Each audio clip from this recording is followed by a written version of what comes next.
yang dimiliki oleh operator seluler. Kemudian selanjutnya setelah diproduksi, mereka mendistribusikan.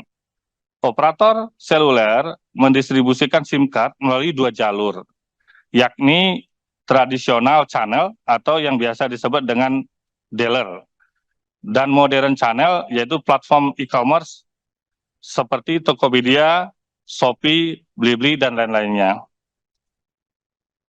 Seperti di gambar disebutkan, dealer mendistribusikan SIM card ke retail outlet yang ada di gerai-gerai yang ada di seluruh Indonesia. Kemudian kami sampaikan di sini, tata niaga pendistribusian SIM card menjadi tanggung jawab masing-masing dealer. Retail outlet menjual SIM card langsung ke pelanggan. Jadi yang distribusi yang dealer ini ke retail, kemudian retail baru ke pelanggan. Kalau yang modern channel atau melalui platform e-commerce, menjual SIM card-nya langsung ke pelanggan, ke user. Nah, tata niaga penjualan SIM card menjadi tanggung jawab masing-masing modern channel. Misalnya Tokopedia atau Blibli.com, mereka yang bertanggung jawab terhadap pendistribusian SIM card yang memang dijual atau didistribusikan oleh operator seluler.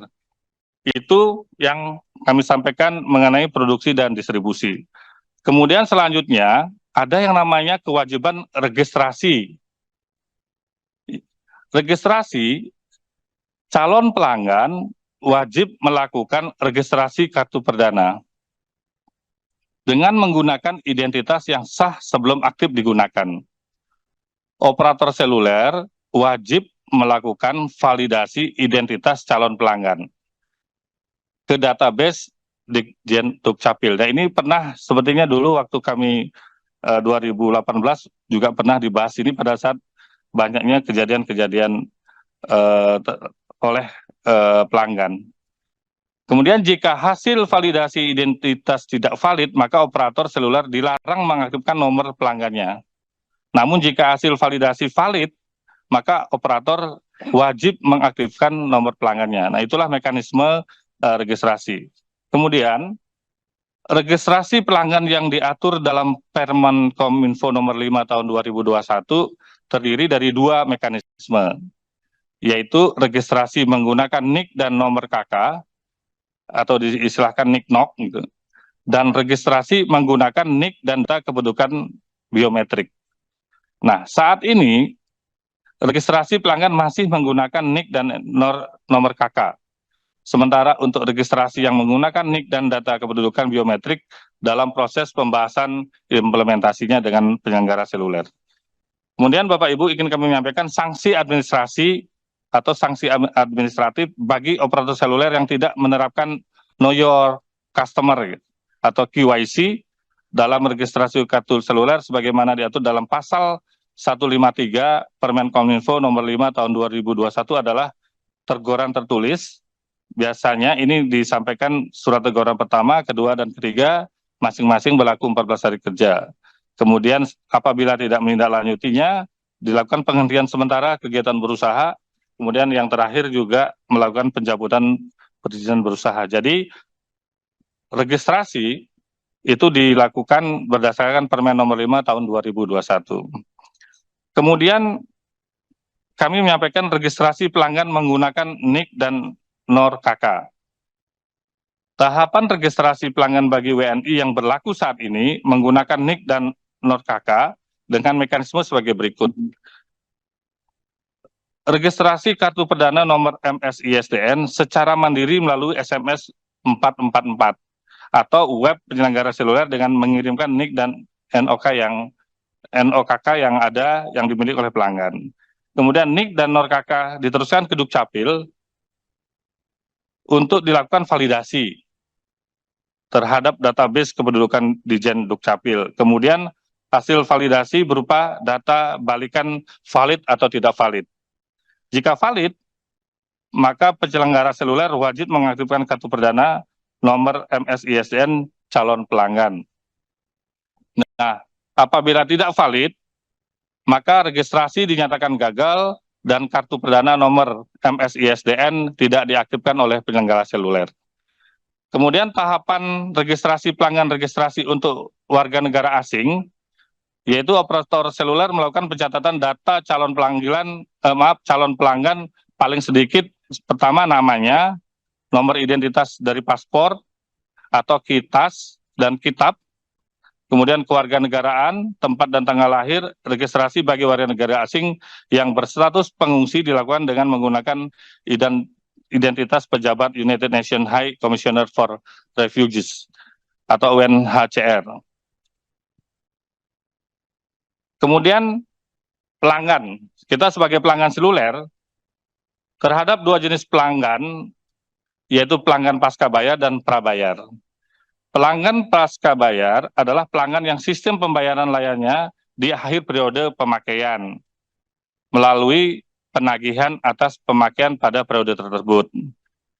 Kemudian yang kedua, pelanggan prabayar adalah pelanggan yang sistem pembayaran layanannya menggunakan deposit saldo yang dimiliki oleh pelanggan yang tercatat dalam sistem milik penyelenggara seluler. Sebagai informasi Bapak Ibu, dapat disampaikan bahwa saat ini pelanggan aktif posisi Juni 2023 sebesar 338 juta dengan komposisi sebesar 10% adalah pasca bayar dan 327 juta atau 97% merupakan pelanggan prabayar. Jadi memang saat ini posisinya banyak di prabayar. Bapak Ibu pimpinan dan anggota Komisi 1 DPR, izin kami menyampaikan selanjutnya adalah mekanisme pemblokiran. Karena di sini penting sekali tentang bagaimana memblokir nomor seluler. Ada dua jenis pemblokiran, yaitu pemblokiran berdasarkan aduan dan pemblokiran berdasarkan layanan. Untuk pemblokiran berdasarkan aduan penipuan melalui SMS dan voice diatur dalam Permenkominfo nomor 5 tahun 2021 pasal 162. Tahapan pemblokiran penomoran berdasarkan aduan sebagai berikut. Kemenkominfo membuka kanal aduan melalui website aduannomor.id untuk penanganan aduan masyarakat berupa nomor-nomor yang diidentifikasi untuk penipuan. B. Syarat permintaan pemblokiran, pelapor wajib melampirkan screenshot atau screenshot SMS atau rekaman percakapan yang terindikasi penipuan. Kemudian laporan akan dilakukan verifikasi oleh petugas. Selanjutnya, jika memenuhi persyaratan akan diproses ke operator untuk permintaan pemblokiran. Nah, ini prosesnya di Kominfo dan akan disampaikan ke operator. Kemudian operator akan melakukan pemblokiran nomor-nomor yang terbukti digunakan untuk penipuan. Selanjutnya, operator melaporkan pemblokiran nomor-nomor kepada Kominfo setiap bulannya. Nah, ini kami dapat data pemblokiran penomoran berdasarkan aduan 3 bulan terakhir untuk semua operator seluler, yaitu aduan masuk sebanyak 2.970 dan terblokir adalah juga 2.970.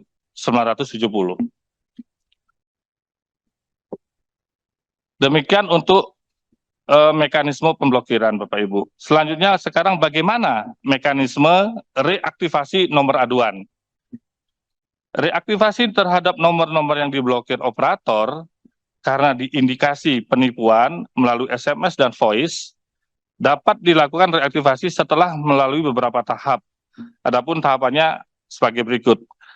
Pertama, pelanggan melakukan permohonan reaktivasi melalui kanal aduan nomor ID dengan melampirkan bukti-bukti bahwa nomor tersebut tidak terbukti digunakan untuk penipuan. Kemudian petugas aduan akan melakukan verifikasi dokumen bukti yang disampaikan permohonan.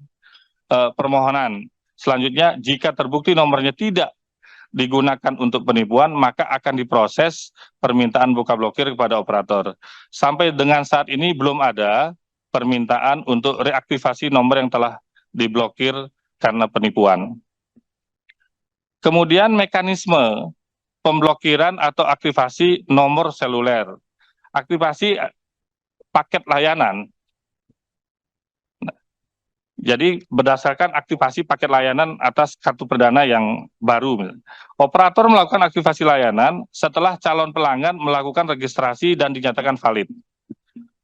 Apabila pelanggan membeli kartu perdana include dengan paket layanan data, maka paket layanan akan otomatis aktif dan berlaku sesuai periode masa laku layanan paket. Namun apabila pelanggan membeli kartu perdana tidak include dengan paket layanan data, maka pelanggan wajib melakukan isi ulang pulsa untuk mendapatkan layanan tambahan sesuai dengan keinginan pelanggan. Kemudian kami sampaikan Bapak Ibu, tahapan pemblokiran penomoran berdasarkan layanan.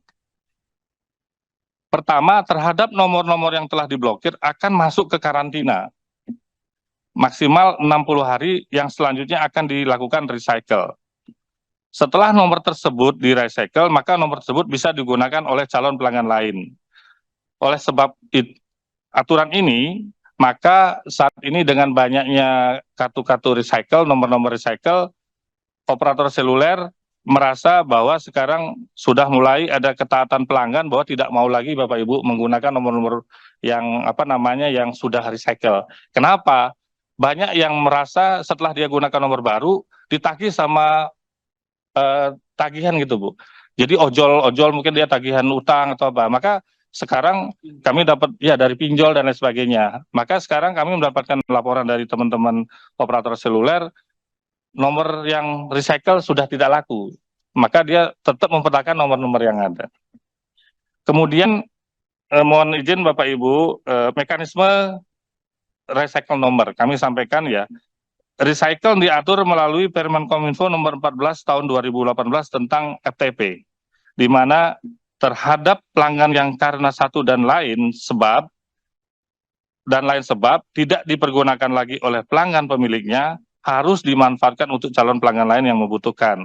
Meskipun demikian, tenggang waktu antara saat nomor pelanggan dikembalikan oleh pelanggan atau pemilik lama dan saat nomor tersebut diberikan kepada pelanggan baru tidak kurang dari 60 hari kalender. Pelaksanaan recycle dilakukan oleh operator seluler terhadap nomor-nomor yang telah memasuki grace periode atau masa tenggang atau masa tunggu. Jika tidak dilakukan isi ulang pulsa, maka akan dilakukan recycle atau daur ulang. Namun jika dalam masa grace periodenya pelanggan melakukan isi ulang, maka nomor akan aktif kembali untuk layanan telekomunikasi. Kemudian terhadap nomor yang telah di-recycle atau daur ulang, maka nomor tersebut dapat digunakan kembali oleh calon pelanggan lain atau penggunaan ulang penomoran. Demikian Bapak Ibu, ada proses dari registrasi dari pemberian nomor blok nomor dari pemerintah sampai dengan recycle. Kemudian kami juga menambahkan sedikit tentang isu perlindungan data pelanggan. Operator seluler telah menetapkan perlindungan data pelanggan sesuai dengan Permen Kominfo nomor 5 tahun 2021 bab 12 pasal 168 ayat 5 penyelenggara jasa telekomunikasi. Saya ulang, tentang penyelenggara jasa telekomunikasi wajib memiliki sertifikasi paling rendah ISO 27001 atau standar internasional untuk sistem manajemen keamanan informasi. Untuk keamanan informasi dalam pengelolaan data pelanggan jasa telekomunikasi, pengaturan ini telah diwajibkan sejak tahun 2016, seiring dengan terbitnya Permen Kominfo nomor 12 tahun 2016 tentang registrasi pelanggan jasa telekomunikasi. Adapun latar belakang kewajiban memiliki sertifikat ISO 27001 adalah bentuk konsen atau fokus pemerintah terhadap pelindungan data pelanggan. Harapannya pelanggan seluler terlindungi dengan baik dan industri seluler pun aman dari gangguan serangan hacker yang mencoba untuk mencuri data pelanggan untuk kepentingan tertentu. Karena jika data pelanggan bocor, maka kepercayaan masyarakat maupun investor akan menurun dan tentunya akan mengakibatkan kerugian pada industri seluler itu sendiri. Dapat kami sampaikan pula bahwa seluruh operator seluler telah memiliki sertifikat ISO 27001 tentang sistem manajemen keamanan informasi pelanggan yang telah ditinjau langsung oleh saat itu Komisi 1 DPR RI pada tanggal 12 Februari 2018. Sebentar Pak, dari 2018 operator bertambah atau tidak? Malah kurang Bu, jadi sekarang tinggal 4. Jadi yang sudah didatangi oleh ini, tapi komisi satunya periode lama, kita kan tidak carry over ya. Yang sudah didatangi itu dari situ tidak ada penambahan, justru pengurangan. Pengurangan ada merger sih Bu, antara Indosat dan Smartfren. Hutchinson. Baik, silakan dilanjutkan. Terima kasih Bu Ketua.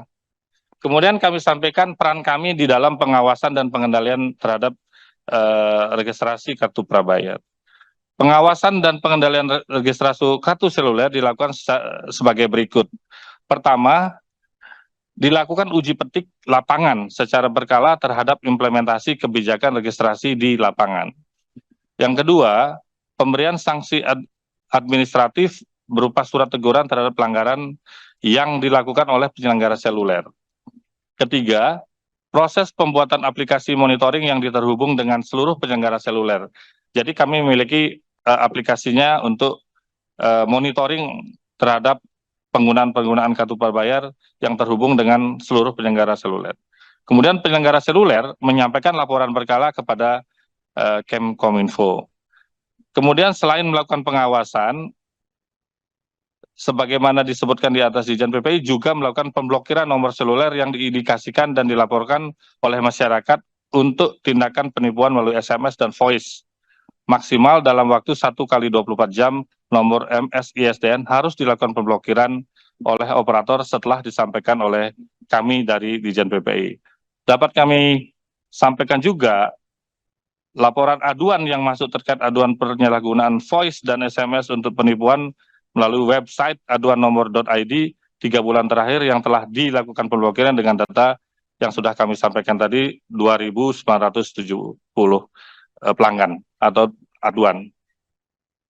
Kemudian kami menyampaikan juga ada sedikit permasalahan Bapak Ibu pimpinan dan anggota Komisi 1 yang kami hormati. Pertama, permasalahan registrasi menggunakan NIK dan NO nomor KK. Pertama,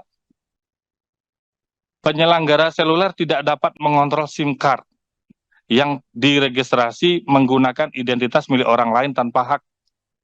Karena registrasi dengan NIK dan NOR KK tidak bisa diyakini saya adalah saya, atau validasi kesesuaian NIK dengan nomor KK saja.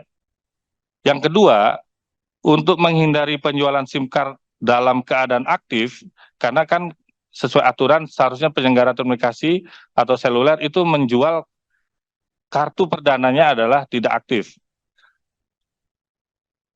Jadi untuk menghindari penjualan SIM card dalam keadaan aktif, menggunakan NIK dan no KK milik orang lain tanpa hak dan melawan hukum, Kominfo bekerjasama dengan Dukcapil, kemudian juga Bareskrim dan Asosiasi Telekomunikasi seluruh Indonesia melakukan sosialisasi kepada seluruh outlet di seluruh Indonesia dan masyarakat umum agar dapat memenuhi aturan-aturan yang berlaku. Kemudian bagaimana registrasi metode baru? Nah, ini kami sampaikan di Undang-Undang Cipta Kerja, di dalam turunannya melalui peraturan menteri, ada namanya prinsip know your customer. Jadi kewajiban operator untuk harus tahu siapa pelanggannya. Nah, ke depan yang dilakukan untuk mengatasi permasalahan yang ada, Kominfo sedang menyusun rencana penerapan registrasi pelanggan menggunakan data kependudukan biometrik, termasuk namun tidak terbatas pada teknologi berupa wajah atau face recognition, fingerprint, dan iris recognition, jadi menggunakan mata. Itu berdasarkan Permen Kominfo nomor 5 tahun 2021 pasal 154 turunan dari Undang-Undang Cipta Kerja dan PP 46 tentang penyelenggaraan postel siar. Keuntungan dari penerapan registrasi dengan biometrik sebagai berikut. Mencegah registrasi tanpa hak yang selama ini terjadi. Kedua, traceability atau ketelusuran jika terjadi penyalahgunaan nomor MSISDN. Jadi kita akan bisa mengetahui siapa sebenarnya. Kemudian meningkatkan kualitas data pelanggan, menciptakan trust dalam bisnis digital. Jadi sekarang ini salah satunya yang buat tidak percaya adalah tidak percayanya terhadap penggunaan nomor yang diaktifkan melalui data pelanggan yang bukan miliknya, yang dilakukan oleh beberapa oknum pelanggan seluler. Demikian Bapak Ibu singkatnya untuk proses registrasi, namun kami ingin menyampaikan dukungan kami juga penyelenggara seluler untuk pemilu yang aman dan transparan. Kami akan mencoba melakukan fasilitas blast, jadi berupa SMS kepada seluruh pelanggan, nanti atas permintaan mungkin dari KPU, kemudian dari mana saja unit kerja organisasi pemerintah terkait menyampaikan ke kami, dan kami akan teruskan ke operator seluler untuk memblast. Kemudian ada pemikiran juga seperti kemarin COVID, di pojok kirinya itu ada pakai masker gitu ya. Tulisan sekarang udah tidak lagi di handphone, maksudnya di handphone kita yang di pojok kiri pakai masker. Kami akan coba buat pemilu damai atau apalah namanya untuk sosialisasi agar pemilu ini bisa berjalan damai. Kemudian tentu juga kami menjaga kualitas jaringan pada saat pemilu dan penghitungan suara khususnya agar semua stabil sinyalnya. Mudah-mudahan kami terus mengupayakan dengan operator seluler untuk bisa mendukung upaya pemilu yang aman dan transparan. Demikian Bapak Ibu pimpinan dan anggota Komisi 1 DPR, penjelasan kami tentang kebijakan tata kelola kartu seluler untuk mengawal pemilu yang aman dan transparan. Kami berharap semoga dapat bermanfaat bagi Bapak Ibu, dan saya akhiri, wassalamualaikum warahmatullahi wabarakatuh. Terima kasih.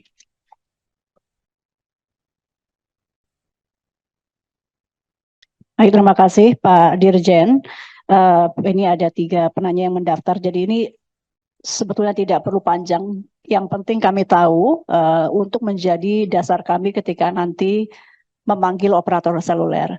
Namun demikian, sebelum 3 penanya atau pendalaman ini menyampaikan, saya ingin menitipkan supaya nanti juga dijelaskan. Tadi kan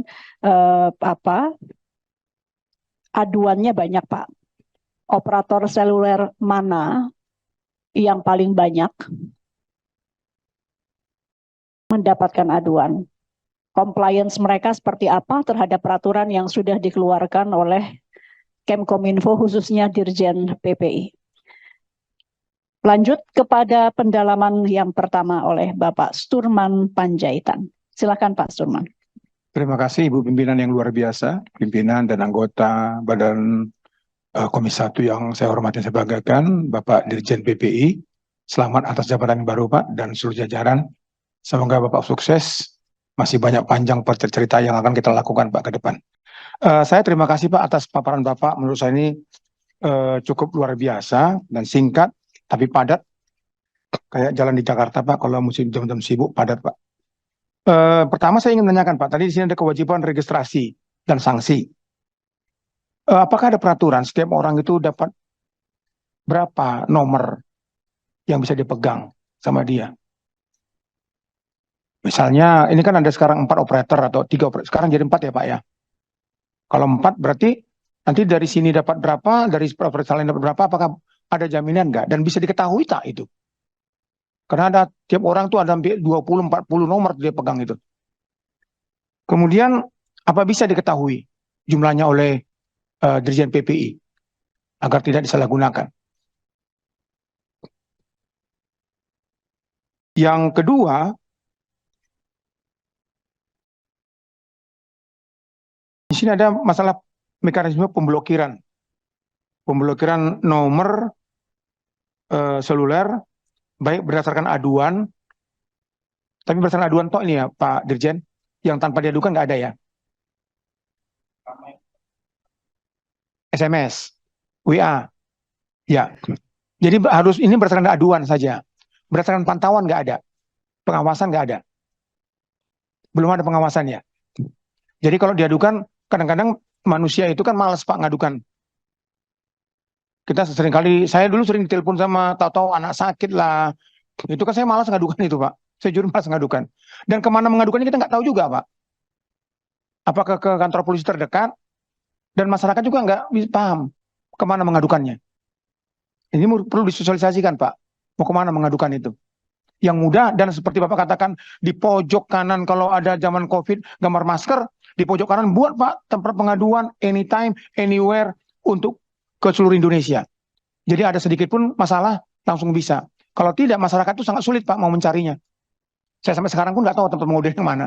Kecuali saya datang tanya ke Bapak, Pak kemana Pak ngadunya Pak? Bapak pasti kasih tahu sama saya. Tapi kalau itu kan masyarakat belum tentu. Itu yang kedua Pak. Kemudian pemblokiran tadi itu, yang diberikan nomor Pak. Yang diberikan nomornya masing-masing kan. Kalau misalnya dibuka lagi kan baru proses kata Bapak tadi. Ada proses mekanismenya bagaimana pembuka setelah laporan tadi itu. Nah ini apakah Tadi kan membutuhkan berapa hari melalui masuk di katakanlah di di karantina kan itu ya Pak ya. 60 hari.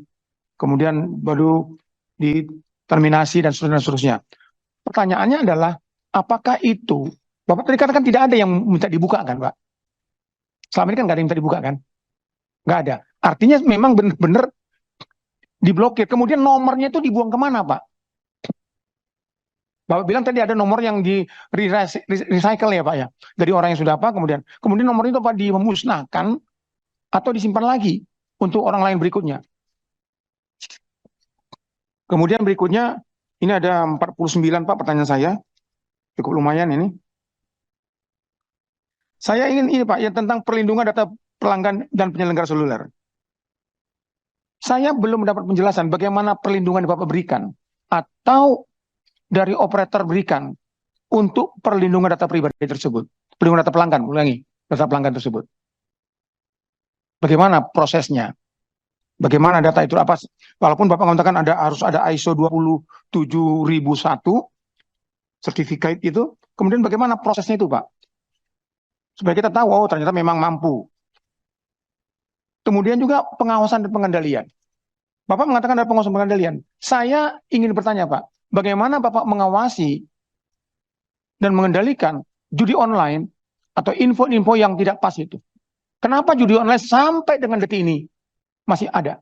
Apakah mereka pandai menyelinap di balik pohon yang rindang atau mereka pandai menyelam di kedalaman air laut itu?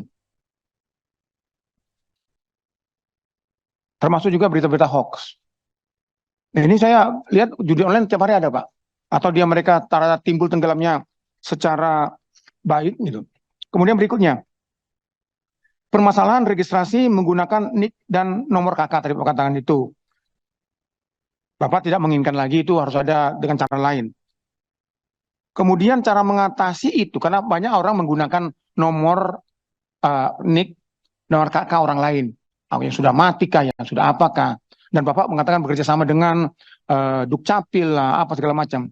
Sampai saat ini, atau hari ini kita bicara, sudah sejauh mana Bapak katakan koordinasi tersebut? Sudah berapa yang dapat Bapak hasilkan, berapa nomor, berapa orang yang mengajukan dibatalkan? Karena sampai ini kan masih berjalan dengan NIK dan nomor dan KK saja. Kemudian Bapak mengatakan registrasi metode baru. Ini bagus banget nih Pak. Dengan menggunakan prinsip know your customer. Dengan pakai foto tadi itu. Dan ini sudah ada dia peraturan Permenkominfo 5 tahun 2001. Pasal 154. Nah, pertanyaannya adalah apakah itu sudah berjalan atau sudah efektif atau tidak? Berapa banyak orang yang sudah menggunakan cara itu, atau Kominfo atau operator seluler menggunakan itu atau masih sedikit. Bapak tadi mengatakan rata-rata kan 97% pengguna telepon itu prabayar ya Pak. Pasca bayar. Prabayar dong. Prabayar 97%, 3% itu pasca bayar. Itu yang pasca bayar itu yang dulu-dulu Pak. Yang masih 10 digit rata-rata itu. Yang belum ada menggunakan prabayar. Termasuk menurut Bapak mungkin, nomor saya. Pokoknya 10 digit itu rata-rata dulu ya. Itu pasti pasca bayar. Nah, pertanyaannya saya belum apa Pak? Belum melihat bagaimana ini yang Bapak katakan tadi itu. Ini efektif sejauh mana itu? Kan banyak orang prabayar atau pasca bayar. Karena pasca bayar kan langsung di 1 bulan itu lewat 1 jam aja langsung nggak bisa berhubungan kemanapun. Nah, persoalannya kan sekarang begini. Ada sekelompok orang atau bukan kelompok ya, ada cara orang untuk bisa mengelabui itu. Dia beli katakanlah minimal 50.000 Pak ya, 50.000 rupiah untuk bikin pulsa dia, isi pulsa. Berapa itu Pak? Saya nggak tahu. Saya soalnya yang banyak yang pasca bayar saya. Berapa minimal beli pulsa itu? Limpul. 5.000. 5.000 itu. Nah, kan ini kan nelpon langsung dibuang nomornya segala macam. Ini kan terlalu banyak Pak yang terjadi. Saya ingin bagaimana Bapak menggunakan metode baru ini, registrasi ini. Yang terakhir Bapak katakan Terakhir dari Terakhir dari 10 ya pertama. Pak Surman. Terakhir, ya Bu, ini terakhir Bu. Karena cuma 3 orang tadi kan. Yang lain kan nggak pada nanya nih. 47 Pak. Menjaga kualitas jaringan yang terakhir itu Pak, Bapak tulisan itu, Bapak ada dengan membantu Kominfo dengan SMS Blast, ya kan? SMS Blast itu, ada nggak WA Blast Pak? Karena kita mau pakai juga nih Pak. Nggak ada ya? Ada Pak. Tolong diberikan kita ya nanti Pak yang berumah. Kemudian menjaga kualitas jaringan ini Pak. Bagaimana Bapak menjaga kualitas jaringan pada saat pemilu? Khususnya perhitungan suara. Sementara sampai dengan hari ini di dapil saya Pak. Jangankan jaringan yang kuat. Masih apa katakanlah masih blank area kok. Tuh Bapak bagaimana menjamin itu? Maaf Pak, Bapak kan baru beberapa hari kan, jadi saya harus tanya ini. Sampai hari ini Pak, jangankan yang namanya internet Pak. Saluran telepon pun di tempat saya itu namanya Provinsi Kepulauan Riau, itu banyak daerah yang belum mendapatkan jaringan. Ya apa caranya Pak? Terima kasih pimpinan. Selesai. Baik, terima kasih Pak Surman. Berikutnya Pak Ustadz Muzamil Yusuf dan bersiap-siap Pak Dave Laksono.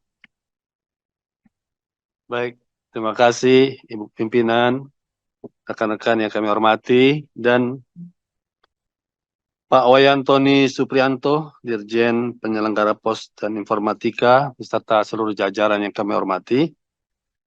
Tadi kita dapat informasi pelanggan HP seluler kita 338 juta Pak ya. Kalau penduduk kita 270 juta, jadi setiap 10 orang ada 12 HP gitu. Kira-kira begitu ya. Nah, pertanyaan kami dari 338 juta itu, semakin mendekat pemilu tentu potensi penyebaran hoax, disinformasi, kampanye hitam, propaganda elektronik yang ilegal, itu potensinya besar. Apa kerjasama yang dilakukan Dirjen PPI ini dengan berbagai platform yang ada? Bagaimana mendetek dan menghapus secara automatically ketika terjadi kampanye-kampanye yang seperti ini yang dilakukan oleh mereka? Apakah sudah ada kerjasama yang fix di berbagai negara? Saya kira itu dilakukan ya, dengan berbagai platform, Facebook, YouTube, Instagram, dan lain-lain. Kedua, fasilitas SMS Blast untuk penyampaian informasi dan edukasi pelaksanaan pemilu oleh pemerintah. Saya kira ini program Kominfo sejalan, yaitu 18 juta penyadaran masyarakat digital, infrastruktur sudah kita bangun, pemerintahan digital kita lakukan, ya, ekonomi digital, media digital, cyber army bahkan, dan termasuk program 18 juta orang untuk penyadaran digital dan 400.000 bakat-bakat khusus yang kita miliki. Fasilitas SMS Blast ini saya tertarik ya. Bentuknya apa saja Pak? Saya membayangkan sesuatu yang beberapa kali saya tanyakan kepada Menkominfo, Dewan Pers, KPI, KIP, BSSN, yang saya sampaikan, saya pertanyakan adalah sejauh mana program Bapak, saya lihat di laporan, dukungan penyelenggaraan seluler untuk pemilu yang aman dan transparan. Sejauh mana informasi ini juga mengajak melibatkan masyarakat menjadi saksi pemilu yang luber jurdil amanat konstitusi. Kalau saksi partai Bapak bisa hitung jumlahnya. 800.000 TPS, per TPS ada 1 saksi. Katakanlah kita nggak tahu berapa partai kita yang resmi ketok, ya. Katakanlah kali 20 partai misalnya, itu kan 1 kali 20 kali 800.000. Jumlahnya itu kan. Saksi capres juga begitu. Kalau 3 calon, ya 3 saksi, kali 800.000 TPS. Tapi kalau Dirjen PPI bersama Kementerian Kominfo ini bisa menjadikan saksi itu adalah masyarakat kita dengan 338 juta seluler mereka, mengcopy paling tidak memfoto, memvideo 1 menit, memfoto, merekam hasil berbagai TPS itu, saya kira jumlahnya akan berlipat-lipat, Pak. Kalau saya membayangkan 10% dari setiap TPS itu 300 pemilih, 200 pemilih saja yang hadir, berarti ada 20 rekaman, video 1 menit atau foto, yang Bapak ajarkan agar mereka tidak menyebarkan hoax. Asli betul itu. Itu 20 kali 800.000, saya kira ada 16 juta itu, Pak. Dan MK itu mengakui bukti video, bukti foto, bukti suara yang sah. Jadi kalau kita membayangkan, BSSN juga saya sempat kemarin saya tanyakan, cara pengamanan informasi digital kita, bayangkan kalau informasi digital kita tidak berharap ya, ada hacker yang hancurkan. Seluruh yang kita upload dari bawah itu dihancurkan oleh hacker gitu. 1. Atau ada oknum-oknum yang memang nakal, memainkan angka nambah 01 kurang 01. Di mana kita punya alat untuk mengcounter informasi yang salah itu dengan data yang valid. Satu-satunya data yang kita miliki menurut saya adalah ada di Kementerian Bapak ini. Itu menggerakkan para pemilih untuk men-share. Nah, yang saya bayangkan fasilitas SMS Blast ini, Bapak mengajarkan nih Pak Wayan, cara Anda memoto untuk menjadi sumber informasi publik di TPS 1, kelurahan katakanlah apa nih, Senayan, kecamatannya apa, begitu juga nanti di Aceh, di Papua, rata-rata satu desa itu 10 TPS, 1, 2, 3, sampai 10, nama desa, nama kelurahan, kecamatan, cara Anda menguploadnya seperti ini. Sengketa kita di MK, seluruh partai bisa menggunakan sumber informasi yang sah. Yang wajah orang TPS-nya pun terekam, Pak. Tapi mereka diajarkan tidak hoax, tidak edit, dan lain-lain. Itu yang saya bayangkan fasilitasnya. Bukan sekedar manfaatkan suara Anda, datang ke TPS, itu semua kita tahu. Tapi bagaimana Bapak menyebarkan cara membuat konten media, mengamankan 800.000 TPS. Penyelamatan pemilu berjudul ada di tangan Anda, di tangan emak-emak, di tangan milenial. Caranya seperti ini Anda lakukan. Anda upload. Dan itu ada, saya nggak tahu mesin kita Pak, mungkin kerjasama dengan KPU, Bawaslu, ada mesin kita yang menampung. 16 juta yang diupload itu ditampung Pak. Jadi begitu ada hacker menghancurkan sistem informasi kita, begitu ada oknum-oknum tertentu yang merusak, nambah 01, ngurang 01, kita bisa counter dengan berita itu Pak. Kenapa? Karena satu suara Pak. Bapak ini kelahiran Metro ini, dekat Metro Pak Wayan. Saya cerita sama Pak Wayan, ini kisah nyata Pak. 2019, kursi partai kami hilang 1 di Metro, karena kalah berapa Pak? Karena kalah 1 suara. Karena kalah 1 suara saja. Bukan 10, bukan 1000, bukan 100, 1 suara saja. Itu untuk DPRD Kabupaten Kota Pak, signifikan. Angka 1 sampai 100 bisa merubah kursi. Naik ke provinsi, mungkin angka 100 sampai 1000 merubah kursi. Naik ke pusat, mungkin angka 1000 sampai 5000 merubah kursi. Bayangkan kalau kita tidak punya backup, hasil asli, original dari publik, dan mereka itu pahlawan kita. Sekarang ada di tangan Bapak. Saksi terbesar bukan di tangan partai, bukan di tangan para tim capres. Saksi terbesar adalah di Kominfo dengan fasilitas SMS Blast-nya bersama dengan KPU dan Bawaslu. Mari kita menuju keberkahan digital pada 2024 yang belum kita nikmati di 2019 dan sebelumnya. Demikian pimpinan. Assalamualaikum warahmatullahi wabarakatuh. Baik, terima kasih yang terhormat Pak Muzamil Yusuf. Berikutnya Pak Dave Laksono. Baik, terima kasih pimpinan. Yang kami hormati Pak Dirjen beserta para Sesdirjen dan para Direktur. Pak Dirjen, selamat atas pelantikannya. Saya tidak akan berpanjang lebar karena tadi sudah disampaikan cukup panjang oleh Pastor Sturman dan Ustadz Muzamil. Nah, jadi langsung to the point aja, Pak. Ini mengingat waktu pemilu itu sudah tinggal 4 bulan lagi, insya Allah ya tanggal 14 Februari pemilu akan dilaksanakan. Nggak tahu kalau ada perubahan lagi. Ini yang ingin saya bahas ini, Pak, untuk kita di komisi dengan Dirjen PPI.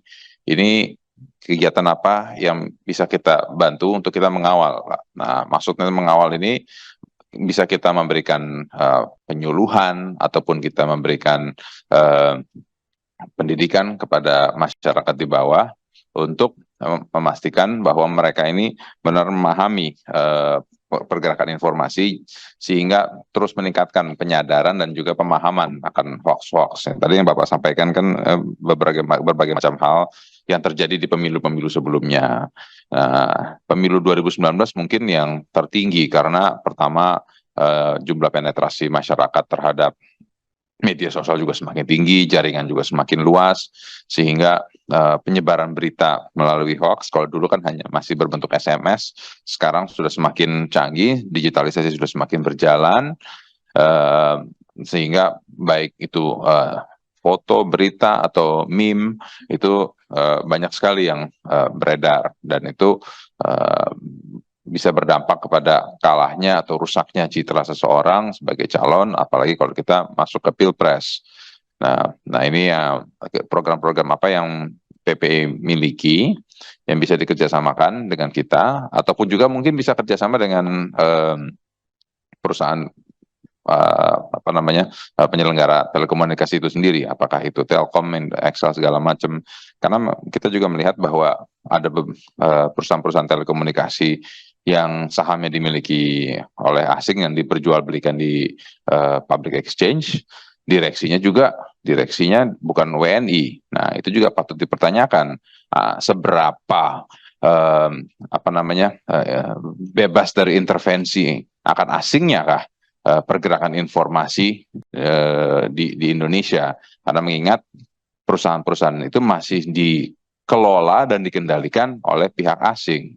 Nah, kalau kita lihat itu di US ya, misalnya begitu kencangnya US Congress, US Senate itu menyerang TikTok, Facebook segala macam. Kenapa? Karena dilihat dan terbukti bahwa dengan pergerakan informasi yang ada di platform sosial media, ya itu bisa mengsway pandangan masyarakat terhadap calon. Nah, akibatnya apa? Akibatnya bisa berdampak kepada hasil pemilu itu sendiri. Nah, ya itu sudah terjadi di negara besar seperti Amerika Serikat, pasti juga akan terjadi di Indonesia. Nah, dengan kita menyerahkan kepemilikan ataupun juga pengelolaan perusahaan telekomunikasi kepada pihak asing, ya ini jelas memberikan kesempatan buat siapapun itu ya dari negara luar untuk mencampuri hasil pemilu dengan tujuan yaitu jelas mengendalikan pemerintahan ke depannya. Nah, inilah yang justru kita pertanyakan dari PPI sendiri ataupun dari Kominfo secara general. Pengaturannya bagaimana? Karena kalau secara undang-undang ketenagakerjaan kan itu ada ya, secara undang-undang di dalam perusahaan itu juga jelas baik kepemilikan ataupun pengelolaannya, dan juga peran asing seberapa jauh. Nah, ini dari PPI sendiri ini bagaimana untuk menanggulangi hal tersebut. Sekian, terima kasih. Baik, terima kasih Pak Dave Laksono yang terhormat. Berikutnya yang terhormat Ibu Nurul Arifin. Ya, terima kasih Ketua. Ini saya hanya penasaran ya. Satu hal saja dalam penjelasan Anda, Pak Dirjen, dalam lampiran yang tidak ada halamannya ini, dituliskan bahwa ada 338 juta per Juni 2023 itu pelanggan. 3% diantaranya pasca bayar dan 97% diantaranya prabayar. Pertanyaan saya, kenapa orang lebih suka dengan prabayar begitu? Padahal kan kalau kita ingin mengatakan bahwa kita tidak ada masalah dengan diri kita, mestinya pasca bayar aja begitu. Jadi tidak ganti-ganti nomor. Biasanya orang yang ganti-ganti nomor itu cenderung bermasalah begitu. Nah, kemudian Pak Dirjen, saya punya nomor 3 dengan nama saya sendiri. Dan ini sudah 20 tahun lalu sejak ada handphone begitulah ya, seluler ini. Dan kan tadi Bapak di sini menjelaskan akan ada verifikasi dengan Dukcapil dan sebagainya untuk orang itu dibatasi begitu. Apakah akan menjadi program ke depannya untuk membatasi kepemilikan nomor pribadi? Melihat pada diri saya pun tidak ada masalah ketika saya punya 3 nomor begitu. Udah 20 tahun Pak, nggak ganti-ganti juga gitu. Jadi apakah ini akan jadi satu kebijakan baru ataukah bagaimana supaya mengeliminir kepemilikan yang berlebihan di nomor-nomor handphone itu begitu? Karena lo memang harus berdasarkan NIK kan satu orang hanya boleh 1 gitu. Terima kasih Pak. Cukup pendalamannya. Mungkin kita jawab dulu nanti kalau ada pendalaman lebih lanjut dipersilahkan sembari kita mendengarkan jawaban dari Pak Dirjen PPI dan sekaligus saya akan meminta kepada Pak Waket untuk meneruskan. Kami mohon maaf Pak Dirjen ada tamu dari Parlemen Jepang, jadi mungkin saya dan Ibu Nurul akan ke sana dulu, nanti kita akan kembali, tapi yang mimpin akan dilanjutkan oleh yang terhormat Pak Sugiono. Silakan Pak Sugi.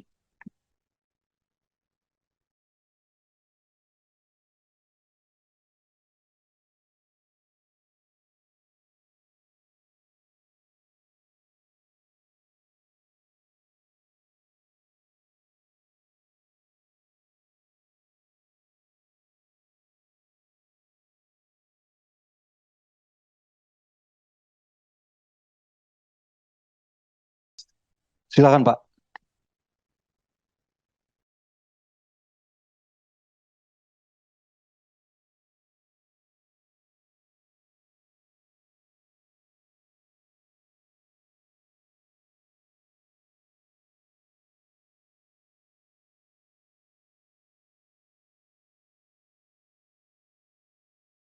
Ya, silakan Pak. Terima kasih Pak Ketua. Mohon maaf Bapak Ibu. Tadi di awal sebelum pertanyaan yang lain, Ibu Ketua menanyakan tentang aduan terbanyak itu dari mana gitu ya, dan di mana di operator apa. Jadi memang saat ini kondisinya pelanggan terbesar itu adalah Telkomsel. Jadi yang banyak mengadukan dan banyak terima aduan masyarakat adalah tentang layanannya Telkomsel khususnya untuk registrasinya itu. Kemudian apa saja ya, misalnya jenisnya adalah penipuan. Jadi penipuan ini kadang-kadang sekarang semenjak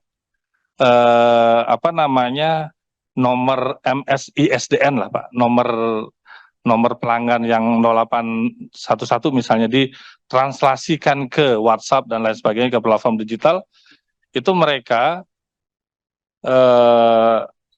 teman-teman di operator seluler itu tidak bisa melihat siapa lagi yang menggunakan nomor yang ditranslasikan ke over the top.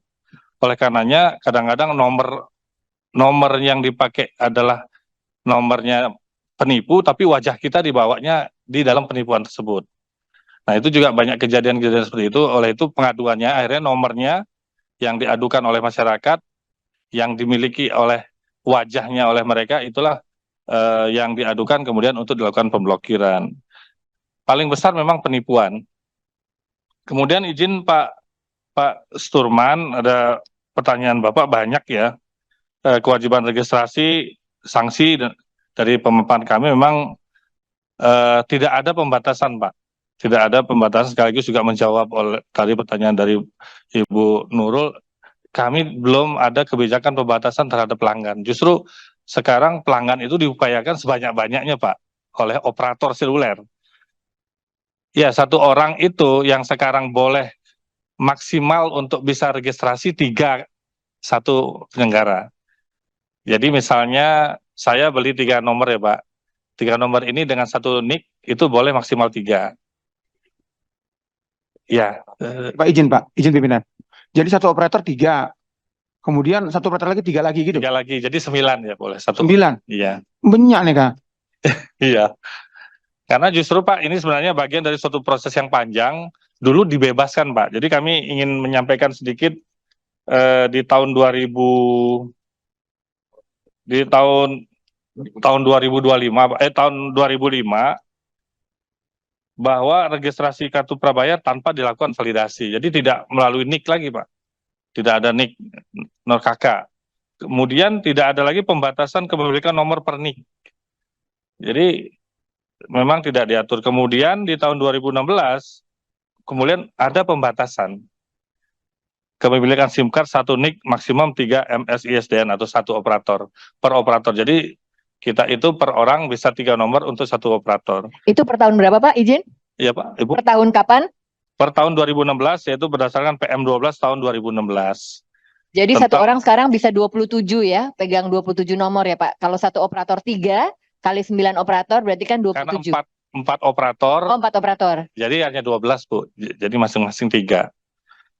Kemudian tahun 2021 mulailah keluar Undang-Undang Cipta Kerja turunannya mengatur tentang know your customer. Jadi wajib operator itu mengetahui pelanggannya siapa. Caranya apa?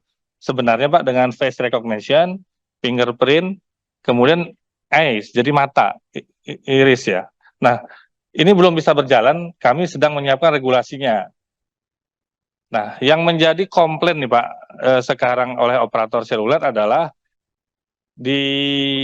dipungut PNBP Pak per satu. Misalnya Bapak sekarang di kartu baru ya, kartu baru, kemudian PNBP-nya 1.000 Pak, PEN dari Dukcapil.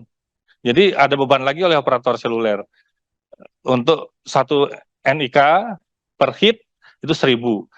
Kalau untuk NIK-NOK Pak ya, pakai KK dan KTP. Tapi kalau yang face recognition itu 3.000. Nah sekarang di tahun 2023 masih kena beban 50%. Jadi kalau misalnya pelanggannya sudah 338 juta, itu nanti misalnya ingin daftar lagi, berarti besar sekali beban biaya PNBP-nya kepada Pelanggan tahu nggak itu Pak? pelanggan. Belum tahu Pak, hanya pada kebijakan antara Dukcapil dengan Ya, kan itu dibebankan kepada pelanggan tuh kan? Bukan? bukan Pak, sekarang masih beban operator. Oh, beban operator, Beban operator. bukan beban pelanggan. Ya, kemudian mungkin saja menjadi beban operator Pak, jadi berbayar nanti registrasinya. Dari mana Bapak tahu bahwa itu beban operator? Bagaimana Bapak bisa meyakinkan Karena saya? kami sering bertanya Pak, beliau komplain berdasarkan laporannya bahwa saat ini mereka masih menggunakan beban operator yang nggak mau sementara ini membebankan dari operator seluler, maaf pelanggan. Namun dia sekarang sedang mengajukan surat Pak ke Dukcapil untuk beban 0%. Kan bisa saja dia bebankan kepada pelanggan tuh Pak. Bisa saja Pak. Sangat bebankan. mungkin Pak, sangat mungkin. Pelanggan kan yang 1.000 perak kan dihitung sama dia. Tapi sekarang pada saat orang registrasi Pak, pelanggan registrasi belum kena awalan biaya. Ya. Karena akuntabelnya nanti pasti menyampaikan dulu biaya registrasi 1.000 misalnya. Tapi sampai hari ini penyelenggara seluler belum Pak Surman. Jadi mereka masih menanggung biaya registrasi ini. Itulah makanya beliau komplain, kemudian berkirim surat ke Dukcapil meminta untuk untuk seluler pelanggannya kalau bisa 0%. Namun kalau perbankan boleh lah, karena kan perbankan registrasi bayar Pak. Pelanggan baru bayar. Nah itu mudah-mudahan hari ini masih masih bisa ditanggung oleh mereka. Ke depan bisa saja mereka kalau sudah biaya investasinya mahal, berat, mereka akan membebankan kepada kita yang melakukan registrasi baru. Akhirnya dampaknya mungkin nanti pelanggan juga akhirnya kalau merasa keberatan dengan 1.000 atau 3.000 dengan face recognition, artinya mereka ya udah saya nggak perlu lagi membeli kartu, udah cukup yang ada. Jadi menjawab juga tadi kajian tentang yang disampaikan Bu Nurul, kami belum ada arah untuk pembatasan pelanggan untuk penyelenggara kecuali yang satu NIK satu NIK untuk tiga operator Pak. Izin Pak, untuk yang regulasi tadi know your customer itu masih belum bisa jalan. Regulasinya itu siapa nanti yang menyiapkan? Regulasinya dari kami. Oh, dari Bapak. Dari Itu kami. sudah prosesnya sampai mana? Sedang membuat dari permennya kan diperintahkan melalui Juknis, sedang disiapkan oleh Dirjen, oleh kami Bu. Dirjen Kedirjenan Bapak ya. Jadi Target Bapak berapa lama? sebenarnya kami sedang menyiapkan sudah konsultasi publik ya. mau uji publik. Draftnya sudah ada. Mudah-mudahan dalam waktu dekat kami sudah bisa melakukan itu. Namun sepertinya ekosistemnya belum siap juga, Bu. Contohnya perangkat yang akan disiapkan untuk operator Know your seluler itu. bisa KYC ini, si Dukcapil juga belum siap. Jadi sebenarnya secara ekosistem belum siap. Namun kami regulasi sudah menyiapkan agar operator nanti menjadi kewajiban untuk mengetahui siapa pelanggannya. Karena Izin ini Pak, di ekosistem seperti apa aja yang mesti siap supaya Bapak keluarin regulasi, ini sistemnya bisa jalan? smartphone-nya masyarakat, karena ada beberapa masyarakat juga kan nggak bisa foto wajah. Aha. Itu satu. Kedua, dari sisi Dukcapilnya, data Dukcapilnya juga belum siap. Itu Bu, dua hal itu tadi. Kemudian juga nanti masalah biaya, karena kan biaya Yang tadi 1.000 yang atau 3.000 tadi? kalau face recognition 3.000 3.000. di PNBP-nya.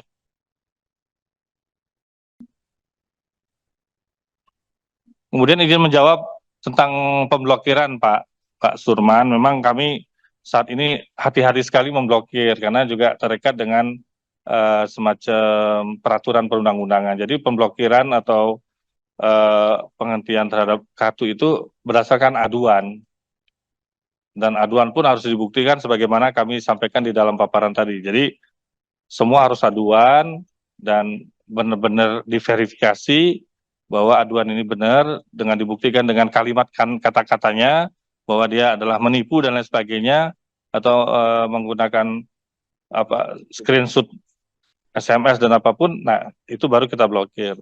Jadi yakin kita diblokir baru kita bisa lakukan blokir. Izin pimpinan. Jadi ini Pak, kenapa harus diaduan dulu? Berarti sudah terjadi dulu kan gitu Pak. Seperti misalnya ada kegiatan yang bisa data kita tersedot, katakanlah demikian, yang menggunakan HP ini untuk hal seperti itu. Berarti orang kan menderita dulu Pak, baru Iya betul ini. Pak. Memang Artinya nggak ada pantauan Pak, nggak bisa dipantau kan Pak. Karena ada istilah kalau kita misalnya dalam di militer itu Pak, kalau ada dalam penerbangan tuh ada friend or foe gitu ya. Itu kan bisa tahu, oh ini friend, ini foe gitu loh. Ini kan kita nggak tahu Pak. Dan saya katakan tadi, kita kan melaporan nggak kemana, nggak tahu juga apa laporan kemana. Yang Bapak terima laporan pengaduan itu yang kebetulan tahu Pak, kemana melaporkan. Banyak yang nggak tahu loh Pak melapor kemana, laporan ke polisi, atau polisi nggak nyambung terus. Yang maksud saya, apakah bisa nggak dengan mudah didapatkan orang itu? ditulis. Kalaupun pengaduan, Bapak tadi katakan di sini ada di HP itu ada gambar masker zamannya COVID, kan gitu. Ada nggak, bisa nggak Bapak masukkan di setiap HP orang tua ada, begitu buka SMS misalnya gitu ya, atau buka WA gitu, ada di situ bahwa laporan pengaduan bla bla bla. Yang saya masuk pertanyaan saya tadi itu. Demikian Pak.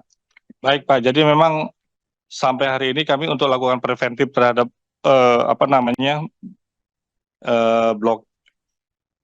pemblokiran itu belum Pak. Jadi kami benar-benar pure untuk pengaduan. Namun kami bekerja sama dengan Direktorat Jenderal Aptika apabila misalnya trust positif kan kita punya Pak. Apabila nanti nomor MSISDN, jadi sebenarnya nomornya yang kita registrasi kan ini Pak, mesin yang ISDN tadi, nomor konvensional. Nah itu yang ditranslasikan menjadi oleh over the top, mau Telegram, kemudian WhatsApp. Kami bekerja sama dengan teman-teman Direktorat Aptika Pak. Nah, kami punya whitelist, kalau misalnya nanti ternyata itu digunakan untuk menipu, kemudian untuk pornografi dan lain sebagainya, yang men-take down aplikasinya atau kontennya adalah mereka Pak. Nah, nomornya baru kita kami masih mengenalnya tuh nomornya Pak. Setuju Pak, izin pimpinan. Jadi maksud saya gini, seperti misalnya judi online. Judi online itu kan menunggu laporan, pengaduan. Sementara judi online itu pandai kan, dia satu hari muncul jam berapa, kan gitu-gitu Pak. Nah kalau nggak ada cara kita untuk menilai mereka, nah terus judi online nggak pernah berhenti Pak. Kalau pemain-pemain itu nggak bakal pernah melaporkan dia juga. Nah kalau nunggu laporan saja, kan itu tadi Pak. Kalau nunggu pengaduan saja, berarti kita nggak pernah selesai itu dengan judi online itu Pak. Gimana nih Pak? Pak, Sturman, mungkin ini berbicara dua hal yang berbeda. Kalau Pak Sturman Iya. tadi membicarakan judi online itu situs, Pak. Situs. Sementara Dirjen PPI membicarakan mengenai seluler. Saya setuju. Nah, gini Pak, saya ingin memberi satu sudut pandang lagi. Kalau misalnya tadi kita seperti yang diusulkan Pak Sturman, bahwa pelanggaran yang terjadi di sistem seluler itu hanya bisa diadukan tanpa ada proses pengawasan dan pemantauan. Di sisi lain, kita juga, ya pertanyaan saya kembali kepada kita semua, apakah kita mau kalau telepon kita diawasi dan dipantau setiap saat gitu Pak? Itu sisi lain dari pandangan ini. Tapi silakan Pak. Izin pimpinan, tambahan sedikit Pak. Untuk pengaduan tadi kemana ya Pak ya, yang dipublis gitu. Ini saya akan angkat satu kasus real yang terjadi pada saya ya. Jadi nomor saya itu pakai nomor lain, tapi fotonya foto saya. Nah ini digunakan untuk menipu banyak orang. Kebetulan orang-orang ini di Malaysia. Jadi memang orang-orang yang konstituen saya gitu, yang memang sudah pernah berhubungan dengan saya. Beberapa langsung ngecek ke saya, Bu, Ibu ganti nomor HP ya. Ini kok jadi kayak seolah-olah saya mendapat lelang lah penipuannya ya, jatah lelang mobil gitu. Tapi ada yang kena tipu juga sampai 10 juta dia transfer gitu. Nah ini Bapak punya kemampuan nggak untuk mendeteksi si nomor ini adalah siapa? Pemilik sebenarnya terdaftar atas nama siapa? Karena kan tadi satu nomor bisa 3 orang kan, maksudnya tiga telepon gitu. Bapak bisa nggak mendata? Tadi Bapak bilang kan berarti nomor yang ditranslasikan ke WhatsApp untuk digunakan penipuan. Apakah Bapak punya kemampuan untuk mendeteksi siapa yang melakukan penipuan ini? Terima kasih pimpinan. Izin saya jawab, Bapak Ketua. Terima kasih Bu. Kejadian ini mungkin tidak Ibu saja, saya juga mengalami yang sama. Jadi memang pada saat suatu hari nomor wajah saya itu digunakan untuk menipu. Ibu juga mungkin sama digunakan untuk menipu dalam format platform digital atau WhatsApp. Nah, kami mendapatkan laporan aduan, sebentar, yang tadi mana? Aduan nomor.id, kami di Direktorat Pengendalian, mungkin nanti Pak Dhani bisa menambahkan, kami itu langsung mengendalikan, terus berkoordinasi dengan operator. Yang dilihat memang NIK-nya dulu, Bu. Kadang-kadang, nah ini yang menjadi masalah, nomor NIK yang digunakan adalah nomor NIK yang, atau nomor telepon kartu yang sudah aktif, Bu. Sehingga antara si pelaku dengan si pemilik ID, nomor itu tidak sama. Ya, akhirnya ya sementara ini kami tidak melihat siapa pemiliknya, akhirnya dilakukan take down, langsung pemblokiran terhadap nomor yang digunakan. Namun nomor Ibu masih aktif, hanya mungkin saja mengganti akun passwordnya Facebook Ibu ya gitu, atau Bukan soal itu. WhatsApp. Berarti Bapak dengan adanya pengaduan seperti itu, Bapak bisa memblokir nomor tersebut sehingga tidak bisa melakukan berkoordinasi dengan operator sehingga tidak bisa melakukan penipuan lebih lanjut dari nomor itu. Itu satu hal. Tapi bisa jadi orangnya tidak ketahuan karena yaitu tadi nomor itu pelaku dengan pemilik ID tidak sama ya, karena nomor yang sudah aktif kemudian dijual atau lain seperti itu. Iya, betul. Nah, channel pengaduan itu kemana Pak? Apakah itu dipublikasikan secara jelas kepada masyarakat? Iya, sudah disampaikan pertama melalui aduan nomor.id, Bu. Websitenya aduan nomor.id, atau Ibu bisa menghubungi 159. Call center 159 di PTSB kami. Dan memang kami punya gugus tugasnya, Bu, antara operator seluler dengan teman di pengendalian untuk menerima pengaduan-pengaduan penipuan terhadap penggunaan MSE SDN ini. Izin pimpinan, 159 itu kan seperti Bapak katakan tadi, saya ingin mempermudah pelanggan aja Pak. Kalau Bapak tadi kan mengatakan gambar masker bisa ditaruh di ujung kan gitu Pak. Iya. Nah bisa nggak itu dimasukkan di situ supaya setiap orang mampu melihat, karena tidak semua orang mendengarkan Bapak Dirjen loh Pak.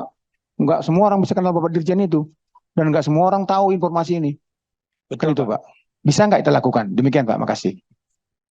Baik Pak, nanti kami akan sebagaimana yang kami sampaikan Pak, untuk mendukung upaya-upaya ke depan untuk lebih baik. Memang pertama kami lakukan adalah bagaimana KYC ini berjalan Pak.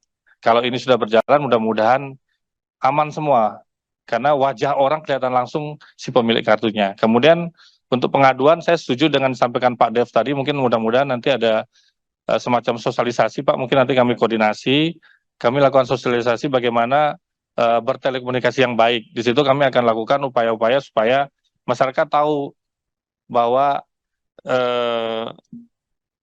jangan sampai nomor-nomor Anda itu ditranslasikan oleh orang lain, kemudian menggunakan untuk menipu. Nah, itu kami akan upayakan, Pak, sebagaimana yang tadi disampaikan atau diberikan masukan oleh Pak Dev.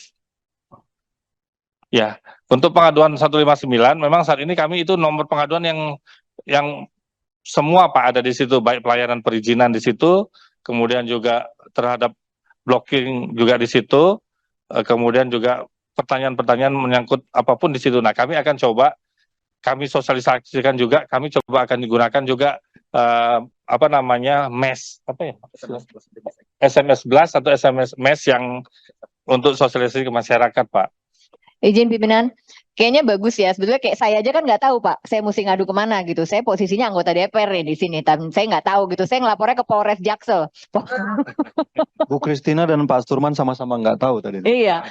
Jadi saya rasa mekanisme sosialisasi yang Bapak lakukan masih perlu pertolongan lah ya. Perlu ini. Kami ini kan masing-masing punya konstituen Pak. Ini saya tiap hari juga ketemu, makanya masih baru balik tadi. Boleh. Dapat semua pengaduan apa yang terjadi di tengah masyarakat. Jadi saya rasa sosialisasi itu pimpinan ada baiknya dilakukan juga bersama-sama dengan anggota DPR supaya gaungnya juga lebih lebih masuk lah. Karena ini menjadi concern banget ya. Soal tadi kan Bapak bilang kan agar masyarakat berhati-hati, jangan sampai nomornya digunakan. Ini kan praktek real yang terjadi. Masyarakat KTP digunain kok untuk apa, ada orang lain mau ambil kredit motor gitu kan, apalagi yang hal-hal sepele seperti ini. Jadi saya rasa Komisi 1 perlu dilibatkan pimpinan. Terima kasih.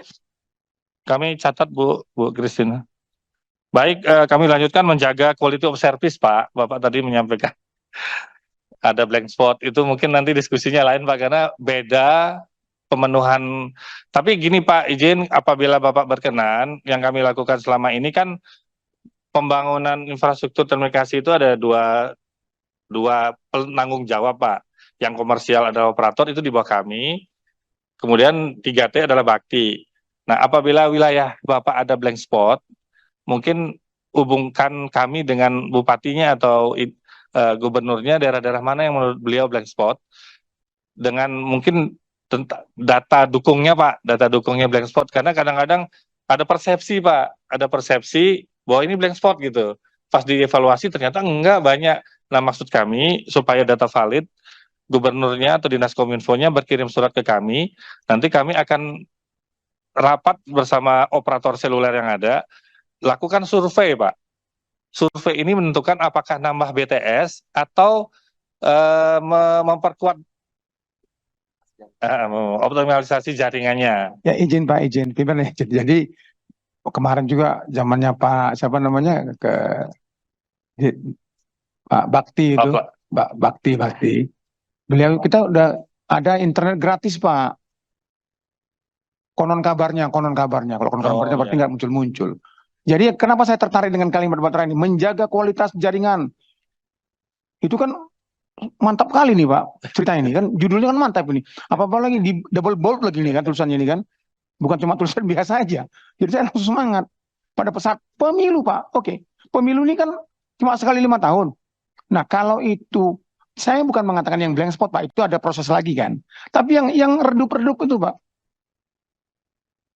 Kalau blank spot nanti saya bisa ajukan, Pak. Saya bisa ajukan lewat Bapak juga boleh, lewat siapa pun boleh. Sudah mengajukan berkali-kali kita nih, Pak, titiknya.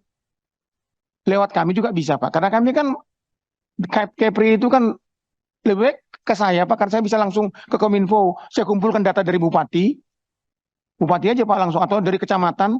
Karena kan sampai sekarang kan masih ada 12.000 kecamatan di Indonesia yang belum mendapatkan jaringan sampai dengan hari ini. Kemarin ceritanya dari Pak Dirjen, Menteri tinggal 7.000. Mudah-mudahan seperti itu, betul. Tapi yang redup-redup ini, yang suam-suam kuku ini kan nggak kita jelaskan juga. Karena menjadikan pemilu kan Bapak menjaga kualitas. Saya kan langsung tertarik, Pak. Karena di kampung kami itu banyak yang bukan hanya redup, tapi blank spot juga banyak. Kalau Bapak nanti minta saya akan menyampaikan, saya akan sampaikan, Pak. Tapi saya nanti cari Bapak, saya berikan ini, Pak, dari Kepri ini, orangnya, ini tempatnya, bahkan ini wilayahnya itu. Silakan nanti Bapak koordinasi dengan seluler yang lain, Pak. Terima kasih. Makasih Pak Surman. Memang sekarang ini kami untuk fokus yang daerah komersial Pak, yang tidak masuk list 3T kami lakukan seperti itu. Jadi kami dengan 4 operator yang ada untuk melakukan national planning atas masukan-masukan dari kabupaten kota. Kemudian akan diketahui oleh Pemda tadi Pak, akan diketahui apakah penguatan ataukah hanya atau nambah BTS. Demikian Pak. Namun untuk program bakti mungkin nanti bisa dijawab terpisah karena Ya, memang Mas, kalau ya. Dari 12.548 desa yang ada kan 9.113 harusnya kewajiban beliau Pak. Kemudian 3.435 adalah kewajiban operator seluler. Sekarang Telkomsel mendapatkan 1.500 wilayahnya. Nah, kemudian hanya 200 lokasi yang belum mereka bangun dalam 5 tahun sampai 2024. Kenapa? Ternyata pas dilihat nggak ada pelanggan, Pak. Jadi mungkin dalam tanda petik datanya. Kemudian kami sudah menerima hampir 1.000 permintaan lokasi BTS di seluruh Indonesia. Sedang dilakukan survei, Pak. Mudah-mudahan kemarin Pak Gubernur kami datang ke Pak Gubernur Riau, Pak, Pak Menteri dengan bertemu, sudah ada datanya. Mudah-mudahan sekarang sedang persiapan untuk survei lagi. Kepri Pak, Kepri. Kepri itu Bukan Riau Pak. oh ya, ini Pak Ansar ya Pak ya, Pak Gubernurnya Pak Ansar. Ya, ya. Kemarin kami hadir ke sana juga Pak. Nah mudah-mudahan nanti data-data kami sudah Baik punya Pak, Pak. terima kasih Pak Dirjen. Kemudian mungkin saya kira udah terjawab semua Pak ya. Mudah-mudahan sudah Pak. Mbak sedikit pimpinan. Silakan Pak. Pimpinan ya. Boleh nambah ya? Silakan Ya. Pak. Pak Dirjen dan rombongan yang saya hormati, terima kasih atas penjelasan. Tapi ada satu yang dipertanyakan oleh Pak Suturon, tapi bagi saya belum jelas jawabannya. Terutama bagi daerah 3T tadi, yang masih blank spot. Jadi bagaimana Kominfo memberikan kemudahan, ya, memberikan pelayanan agar petugas TPS itu bisa memanfaatkan pelayanan komunikasi yang mudah. Sementara kan kendala daerah 3T yang blank spot. Komunikasi kita tidak lancar. Nah, usaha Kominfo dalam rangka memperlancar komunikasi petugas TPS di daerah 3T ini gimana? Kemudian yang kedua, ini belum ditanyakan sama kawan-kawan yang lain, tentang registrasi. Ini metode baru, ya, dalam rangka menerapkan prinsip know your customer. Ya. Ini menerapkan registrasi menggunakan data biometrik. Nah, ini kapan mau dilaksanakan? Sementara kita tahu bahwa masyarakat kita itu yang mayoritas adalah masyarakat kecil, rakyat kecil yang tidak punya alat. Adapun HP kadang-kadang hanya digunakan untuk telepon, SMS. Nah, gimana menggunakan metode seperti ini? Apakah ada dari Kominfo memberikan kemudahan kepada masyarakat atau ada metode lain? Terima kasih pimpinan, itu aja tambahannya. Baik, terima kasih Pak Darizal. Tadi sebenarnya sudah ditanyakan juga oleh Bu Kristina dan sudah dijawab, tapi nanti mungkin bisa dijawab lagi Pak. Baik Pak Ketua. Dan pertanyaan Pak Yusuf. Zamil. Baik Pak, terima kasih Pak. Tadi saya mencatat ada satu suara di Metro kurang ya Pak. Gara-gara apa namanya dampak dari ya apa tadi Pak, karena akurasi data ya. Akurasi data. Jadi Bapak menyampaikan bahwa ada 338 juta pelanggan, apakah kerjasama dengan kerjasama yang dilakukan dengan berbagai platform yang ada ya. Memang sebenarnya Pak, kami dari sisi Kominfo dalam memberikan nomor kepada mereka, kemudian mereka itu masih operator seluler, kemudian operator seluler kemudian mendistribusikan dan memberikan pada masyarakat, kemudian masyarakat itu kan melakukan registrasi ya, kemudian digunakan untuk hoax dan lain sebagainya. Saya setuju dengan ide Bapak bahwa kalau misalnya bagaimana mengupayakan TPS-TPS itu untuk bisa digunakan atau mungkin dijadikan bagaimana mereka untuk bisa menggunakan layanan selulernya melalui translasi WhatsApp platform digital misalnya, kita setuju Pak. Namun sejauh ini operator seluler belum bisa mengetahui siapa dan bagaimana terhadap proses translasi tadi, Pak. Saya sudah koordinasi dengan operator seluler. Jadi penggunaan platform digital yang aplikasi tadi sampaikan Pak Ketua, memang penyelenggara seluler itu tidak tahu. Jadi know your customer-nya belum sampai ke sana. Tapi kalau misalnya untuk MSISDN itu sampai hari ini menggunakan NIK dan nomor KK yang ada, itu pun masih ada oknum-oknum yang memalsukan, Pak, menggunakan data orang lain. Terutama untuk keperluan ya kejahatan. Oleh karenanya pengaduan itu banyak sekali berkaitan dengan penipuan.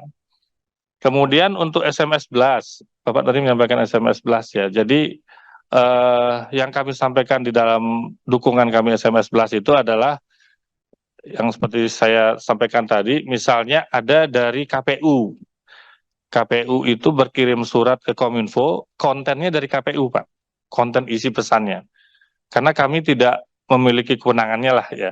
Kemudian dari kami, Kominfo, berkirim surat ke semua operator seluler untuk menyampaikan SMS blast. Memang tidak sebanyak perharinya seperti WA blast. WA blast ada Pak Surman.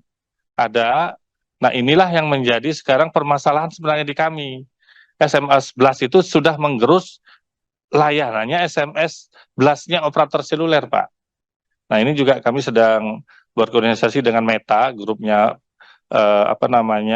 Facebook. Jangan sampai mengganggu atau mengambil pelanggannya dari SMS blast. Jadi SMS blast itu apa saja bisa, Pak, bentuknya. Asal dia masih dalam bentuk teks, SMS, dan voice. Karena apa? MSISDN hanya sampai mampunya seperti itu, Pak Yusuf. Kemudian nanti misalnya ada mau foto, kemudian kirim lalu WhatsApp, itu sudah ditranslasikan, Pak, oleh platform digital untuk bisa berkirim, membangkitkan sinyalnya menggunakan sinyalnya seluler yang digunakan oleh si pelanggan. Pak Wayan, Itu, Pak Yusuf. Maksud saya pertanyakan itu, kalau kerjasama dengan KPU, menurut saya dari Dirjen Bapak, termasuk bisa mengusulkan, pesan itu pesan teks, tapi mendorong warga negara Indonesia untuk memanfaatkan HP-nya menjadi pengawas pemilu gitu, Pak. Fotolah hasil pengumuman TPS untuk Anda sebarluaskan dengan cara seperti ini, sehingga menjadi bahan penyelesaian konflik di MK. Itu kan pesan teks, Pak. Bahwa orang mau fotonya kan lain lagi. Ya. Tapi itu kan pesan teks. Menurut saya itu harus menjadi bagian dari concern Dirjen PPI. Karena itu nanti Bapak menjadi saksi terkuat itu adalah keberhasilan Kominfo menyadarkan publik untuk menjadi saksi TPS, bukan saksi partai. Saya yakin nggak ada partai yang punya 100% saksi, Pak, di 800.000 TPS. Jangan partai, pilpresnya pun belum tentu punya seluruh. Tetapi masyarakat ada semua di situ. Dan 338 juta dari 270 juta, 10 rakyat punya 12 HP, Pak. Maksud saya, itu yang harusnya diproposal Dirjen PPI kepada KPU. Pesan-pesan seperti ini, tulis nomor TPS, tulis desa, kelurahan, tulis kecamatan, tulis upload lah. Nah, itu kan dengan cara yang lain, upload dengan foto, dengan video, tapi pesannya pesan teks. Ini yang menurut saya harus menjadi proposal Bapak dengan KPU. Demikian, makasih. Makasih, Pak. Jadi kami ingin menyampaikan kembali bahwa sebenarnya media seluler TV itu adalah media kan, Pak. Media mentransformasikan informasi yang ada. Untuk konten, Dirjen PPI sampai hari ini belum pernah berani menyusun bentuk konten, Pak, kecuali sosialisasi internal. Jadi selama ini yang bekerja sama adalah Dirjen IKP, Pak, di Kominfo. Pak Yusuf, jadi Dirjen IKP itu bekerja sama dengan pemilu, KPU, nanti KPU akan menyiapkan konten-konten itu, Pak. Kemudian dikirimkan ke kami, Dirjen PPI akan berkirim surat kepada semua opsel, tolong di-blast, nanti di-blast, Pak. Saya setuju kontennya misalnya nanti yang Bapak sampaikan tadi itu disampaikan nanti kapan akan kami sampaikan ke Dirjen IKP mudah-mudahan nanti dengan kerjasama yang selama ini yang Pak Menteri dan Pak Dirjen IKP sampaikan adalah arahan dari Presiden yaitu pemilu damai, Pak Ketua. Jadi mohon di-blast nanti melalui TV, melalui semua kanal-kanal komunikasi kita bahwa masyarakat bagaimana supaya pemilu itu damai. Seperti itu, Pak. Pemilu damai itu bisa kalau ada luber dan jurdil. Iya. Ketika tidak luber dan jurdil, orang tidak akan bisa damai, Pak. Makasih. Baik, Pak, nanti kami catat ya Pak Yusuf untuk apa namanya? Izin pimpinan. Pemilu damai itu akibat, Pak. Bukan tujuan. Supaya kita nggak salah. Kemarin juga saya koreksi juga, di sini juga ada juga menteri ngomong gitu. Pemilu itu sifatnya jujur, adil, langsung, bersih, dan rahasia. Kalau itu terjadi, ya pasti damai, Pak. Itu akibat. Kalau tujuan damai, yang penting cincai-cincai, Pak. Damai. Salah, Pak Dirjen. Mohon maaf. Maafkan saya atas keterangan saya ini. Itu akibat, Pak. Bukan tujuan. Kalau tujuan, entah apapun hasilnya, yang penting damai. Kan itu jadinya kan? Betul kan, Pak? Hati-hati, Pak, menggunakan kata damai itu, Pak. Terima kasih. Izin, Pak, kami hanya mau mencuplik arah statement dalam rapat. Bagaimana pada saat kami memanggil industri penyiaran, industri komunikasi, bagaimana menggaungkan pemilu ini biar damai. Ya, kami juga hanya menyuplik ada undang-undang di pemilu itu, Pak. Sama-sama nyuplik kita, Pak. Terima kasih. Terima kasih, Pak Sudirman. Kemudian izin Pak Ketua, ada Pak Dev, kayaknya Pak Dev kan kami sudah jawab tadi ya Bu Krisna ya. Kami akan coba nanti konsultasi sosialisasi bersama teman Komisi 1 untuk nanti bagaimana penomoran ini agar tidak. Saya rasa ini penting sih Pak Dirjen, jadi coba tolong diinikan lah. Ini membantu kerja-kerja Pak Dirjen juga sebetulnya. Demikian Pak Ketua yang dapat kami sampaikan pada hari ini untuk menjawab semua pertanyaan dan paparan kami. Terima kasih Pak. Baik, terima kasih Bapak Wayan Tony Suprianto, Dirjen Penyelenggara Pos dan Informatika, Kementerian Komunikasi dan Informatika. Baik Bapak Ibu sekalian, Bapak Ibu anggota Komisi 1 dan Bapak Ibu undangan, kita telah mendengarkan paparan dan pendalaman tadi yang disampaikan oleh Dirjen PPI dan pendalaman yang dilakukan oleh para anggota Komisi 1 DPR RI pada rapat dengar pendapat pada sore hari ini. Kita sampai pada kesimpulan yang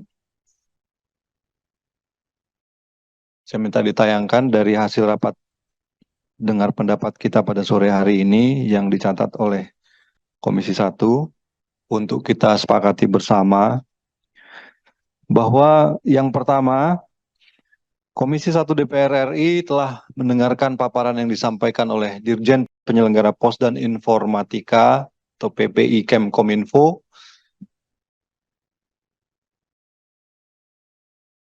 Komisi 1 DPR RI telah mendengarkan paparan yang disampaikan oleh Dirjen Penyelenggara Pos dan Informatika atau PPI Kemkominfo.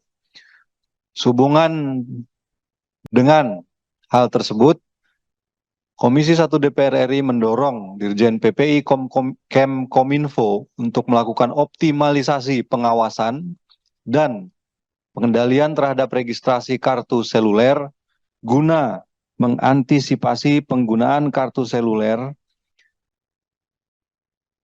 sebagai sarana penyebaran informasi hoax, ujaran kebencian, disinformasi, dan hal-hal lain yang berpotensi mengganggu pelaksanaan pemilu yang aman dan damai. Yang kedua, Komisi 1 DPR RI mendorong Dirjen PPI Kemkominfo untuk A. Meningkatkan penggunaan SMS Blast guna menyampaikan informasi dan edukasi pelaksanaan pemilu yang jujur, adil, aman, dan damai. B. Meningkatkan koordinasi dan kerjasama dengan direktorat di lingkup Kemkominfo dan kementerian atau lembaga lainnya untuk melakukan sosialisasi kepada outlet dan masyarakat umum untuk tidak melakukan aktivasi SIM card menggunakan milik orang lain tanpa hak dan melawan hukum. Kemudian C, segera menerapkan aturan bahwa penyelenggara jasa telekomunikasi wajib menerapkan prinsip mengenal pelanggan atau know your customer atau KYC. Izin Pak Ketua, yang C ini apakah bisa ditambahin keterangannya sampai dengan kesiapan ekosistem ya bahasanya, takutnya nanti kita terapkan masyarakat yang menggunakan handphone yang masih belum smartphone itu nggak bisa. Setelah Maksudnya ekosistemnya sampai dengan ekosistemnya siap. sampai Kami sih dengan sudah siap, Pak. ekosistemnya terwujud gitu. Mungkin Bu Kristina punya. Kalau saya mungkin mau ngejar regulasi Bapak aja di situ, karena kalau ekosistem saya nggak bisa ngejar Dukcapil. Tapi mungkin dengan adanya regulasi Bapak siap, kita juga mungkin bisa undang Dukcapil, ya kan? Kalau direstui oleh Komisi 2, untuk kemudian bagaimana implementasi ini. Paling nggak kalau Bapak bisa siapkan regulasinya as per kapan gitu ya. Jadi kita mendorong Bapak untuk menyiapkan regulasi, baru ntar kita one step lagi untuk mendorong ekosistem. Karena kan it's not all dependent on you kan. Narasinya dirubah aja pimpinan. Jadi tadi udah ya, untuk mendorong untuk menyelesaikan draft regulasi terkait dengan aturan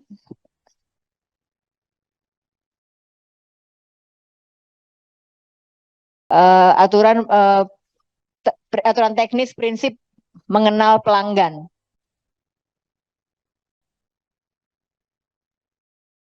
Bapak sebagai regulator kan tahu nanti kan kalau dari teknis itu baru kita bisa lihat kan singgungan Bapak irisannya dengan ini di mana-mana aja gitu. Pak Ketua, saya sampaikan 2A Pak Ketua. Edit dikit nomor 2A. Saya, Pak Ketua ya. Saya usulkan yang 2A, meningkatkan, bentar, selesaikan dulu deh ini.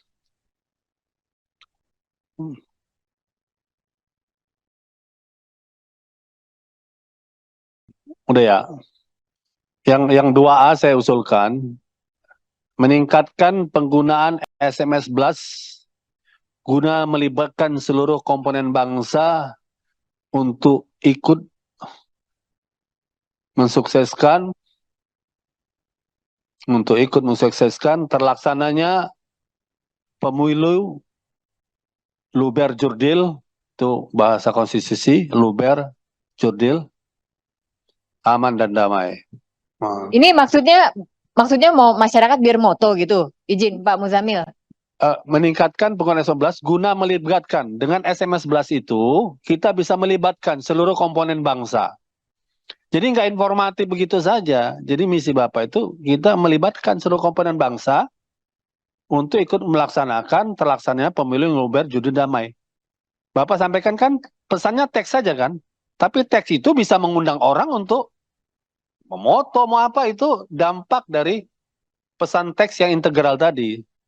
Saya kira itu melebih tidak semata informatif, tapi sudah menjadi gerakan, Pak. Demikian saran kami.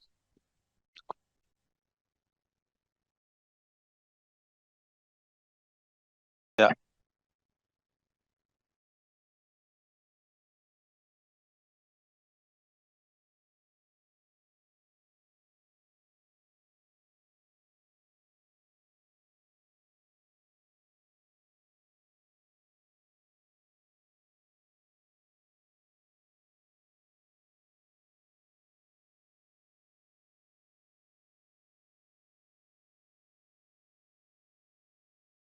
Bu Kris.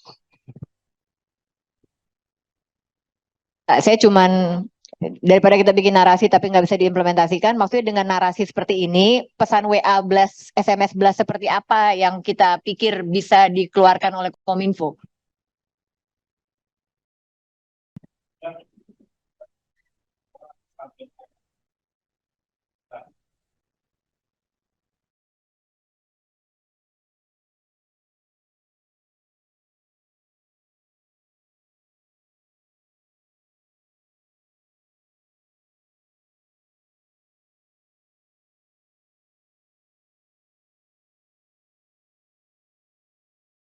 Jadi narasinya dari KPU nanti. Kalau begini gimana Pak? Sesuai dengan apa yang ada di paparan Bapak,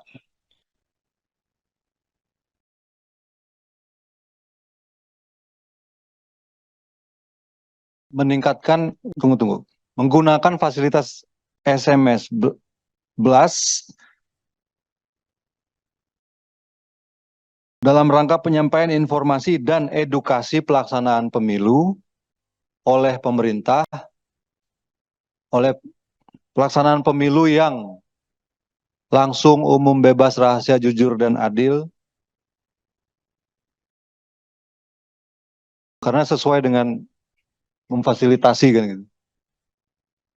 Kami hanya menggarisbawahi bahwa kami tidak akan menyiapkan teks atau konten daripada narasinya. Tapi kami akan menyampaikan kepada seluruh operator untuk menyampaikan Gini. ini. Coba izin pimpinan, bukannya Kominfo juga mempunyai tugas yang sama, Pak? Kominfo loh ya, aku bukan bicara Kominfo, Dirjen loh ya. misalnya sekarang Kominfo punya kebijakan tentang ASO, analog switch off. Nah, kami blast ASO gitu Pak. Iya. Tapi mungkin bukan ke PPI langsung ini kita, tapi ke Kominfo aja. Lebih Kominfo. Tapi tidak apa-apa Pak, ditulis, kami biar punya tugas juga kepada operator seluler, apapun kami nanti akan kami sampaikan. Saya setuju dengan yang disampaikan Pak Ketua, bahwa menggunakan fasilitas SMS Blast untuk menyampaikan informasi dan edukasi pelaksanaan pemilu dengan melibatkan misalnya seluruh komponen masyarakat. Gitu. Ya. Bapak oke ya? Oke Pak. Bapak masih baru loh.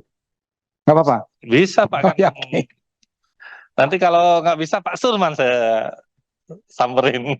Baik Pak Dirjen, coba minta tolong diulangi lagi Pak, tadi bahasanya seperti apa?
Baik, saya baca tadi udah sampai mana sih?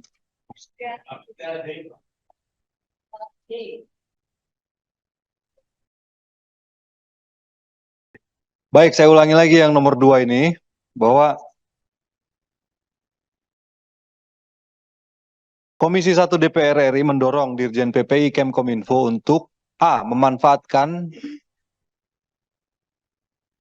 fasilitas SMS Blast untuk penyampaian informasi dan edukasi pelaksanaan pemilu yang langsung, umum, bebas, dan rahasia. Iya. Memanfaatkan fasilitas SMS Blast untuk penyampaian informasi dan edukasi pelaksanaan pemilu yang langsung, umum, bebas, rahasia, jujur, dan adil, serta aman dan damai, dengan melibatkan seluruh komponen bangsa. Ya. B. Meningkatkan koordinasi dan kerjasama dengan direktorat di lingkup Kemkominfo dan kementerian lembaga lainnya untuk melakukan sosialisasi kepada outlet dan masyarakat umum untuk tidak melakukan aktivasi SIM card menggunakan milik orang lain tanpa hak dan melawan hukum. Itu. Bisa nggak?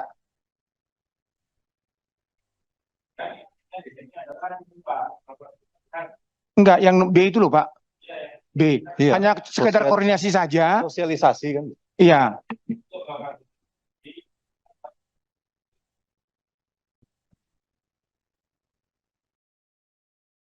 Ya. Yang kita maukan sosialisasi kan Bapak, jadi bukan kementerian lembaga lain. Berarti meningkatkan koordinasi dan kerjasama dengan, itu kan tadi untuk Aptika ya, dan lembaga lainnya, serta melakukan koordinasinya untuk apa nih dengan lembaga lainnya? Itu dua hal yang berbeda. Karena nggak ada hubungannya untuk aktivasi SIM card dengan lembaga lain. Bapak masih perlu koordinasi lagi nggak dengan yang lain? Oke. Jadi Oke. intinya itu sosialisasinya ya, bukan bukan yang melawan hukum ya, bukan. Mau melawan nggak melawan urusan mereka, tapi sosialisasi aja. Oh bagus, agak bagus, mudah nih. Kalau itu mudah Pak, kerjaan itu mudah Pak.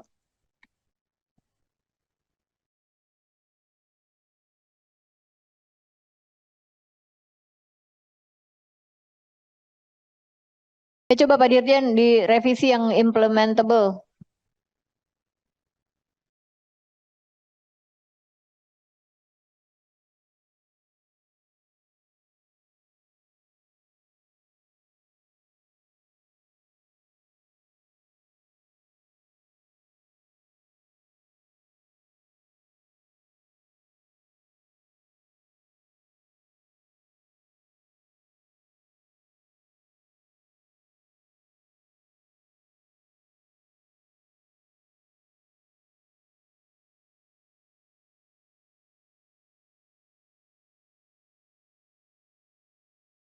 Baik, saya baca lagi yang B. Meningkatkan koordinasi dan kerjasama dengan direktorat di lingkup Kemkominfo dan kementerian lembaga lainnya untuk melakukan sosialisasi kepada outlet dan masyarakat umum untuk tidak melakukan aktivasi SIM card dengan menggunakan identitas milik orang lain.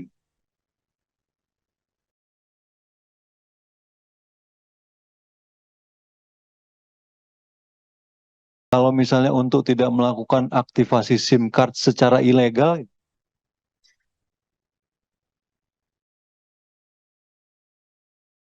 Agak bagus juga itu. Lebih sederhana aja kalimatnya.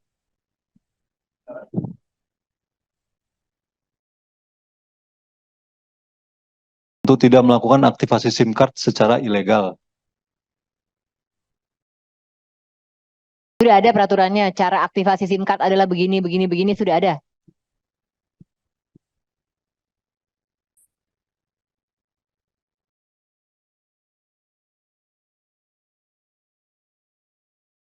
Cuma izin pimpinan, cuma di B ini agak sedikit canggung aja kalau canggung ya. Ada satu kalimat ada untuk melakukan dan untuk tidak melakukan. Mungkin untuk yang berikutnya itu diganti jangan untuk lagi gitu loh. Untuk melakukan sosialisasi kepada online dan masyarakat untuk tidak melakukan. Itu kan rasanya nggak pas itu. Mungkin untuk itu yang kedua diganti bukan untuk, tapi agar atau yang lain gitu loh. Ahli bahasanya kan Pak Dirjen kayaknya ini.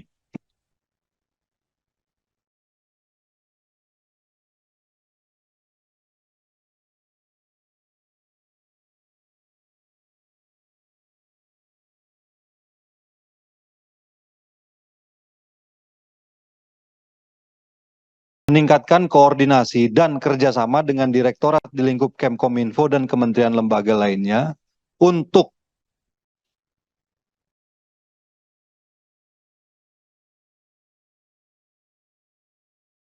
Melakukan sosialisasi kepada outlet dan masyarakat umum terkait aktivasi SIM card sesuai ketentuan peraturan perundang-undangan. Paling gitu. Nah, ya.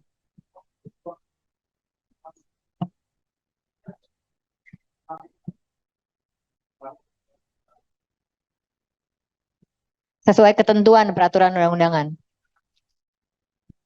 Sesuai dengan ketentuan peraturan.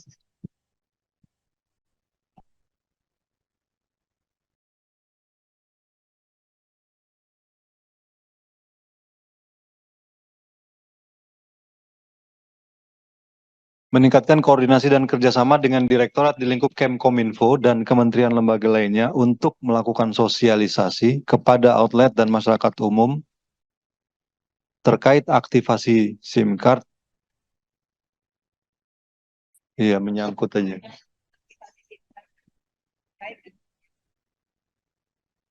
Menyangkut aktivasi SIM card sesuai dengan ketentuan peraturan perundang-undangan. Ya, gimana Pak? Ini pesertanya cuma 2. Tapi ada peraturannya ya Pak ya, Pak Dirjen ada ya? Ada peraturannya itu ya, nggak boleh ya? Ya, ya. Bagus Pak. Udah. Baik, lanjut. Menyelesaikan draft regulasi terkait dengan aturan teknis prinsip mengenal pelanggan atau know your customer atau KYC. Dan D, meningkatkan mekanisme sosialisasi kanal pengaduan terkait nomor SIM card bermasalah sebagai upaya pencegahan terhadap isu-isu yang dapat merugikan rakyat.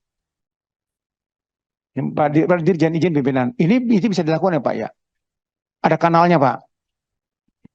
Kalau bisa dilakukan.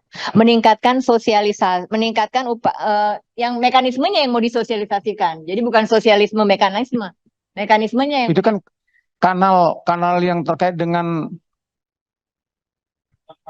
ya pengaduan ini kan. Ini kan pengaduan kan ini. sosialisasi Bisa ya. mekanisme pengaduan. Karena tadi Bu Pengaduan. Kristina dan saya juga nggak bisa juga. Nggak tahu. Sosialis.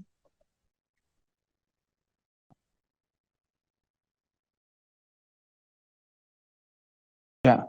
Mungkin nomor pengaduannya aja yang bisa kita terima setiap saat Pak. Itu kalau bisa. Mungkin nanti WA-nya Pak Dirjen bisa di-share. Meningkatkan sosialisasi mekanisme pengaduan nomor SIM card bermasalah sebagai upaya pencegahan terhadap isu-isu yang dapat merugikan masyarakat. Izin pimpinan, sebenarnya yang D ini kan kita membutuhkan bahwa bahwa Kominfo itu mempunyai kanal untuk pengaduan, mau bermasalah SIM cardnya kayak mau enggak kan bukan hanya bermasalah aja. Tadi kanalnya kan Bapak katakan 159 itu kan bisa untuk apa saja kan? Ya nggak harus bermasalah gitu loh. Kenapa kita bermasalah sini? Jadi untuk pengaduan ada nomornya dan bisa kita terima setiap saat. Itu aja Pak. Jadi bukan hanya bermasalah aja. Misalnya minta data apa gitu kan bisa dari 159 itu. Tadi kan Bu Kristina dan saya kan nggak tahu di nomor ini.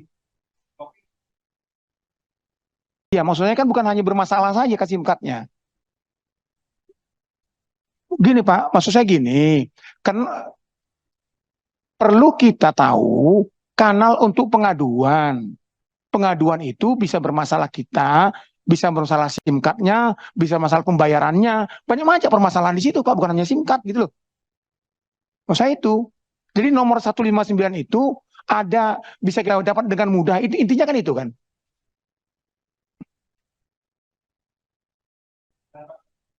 Nah, oke lah apapun namanya itu untuk pengaduan untuk apapun permasalahan apapun, bisakah ada hot number-nya itu loh.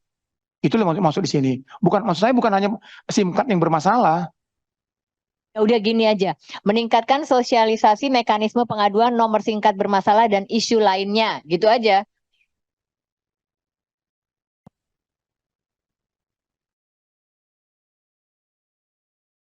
Saya usul Pak Ketua, kalau boleh kami bahasnya begini, meningkatkan sosialisasi pengenalan kanal pengaduan.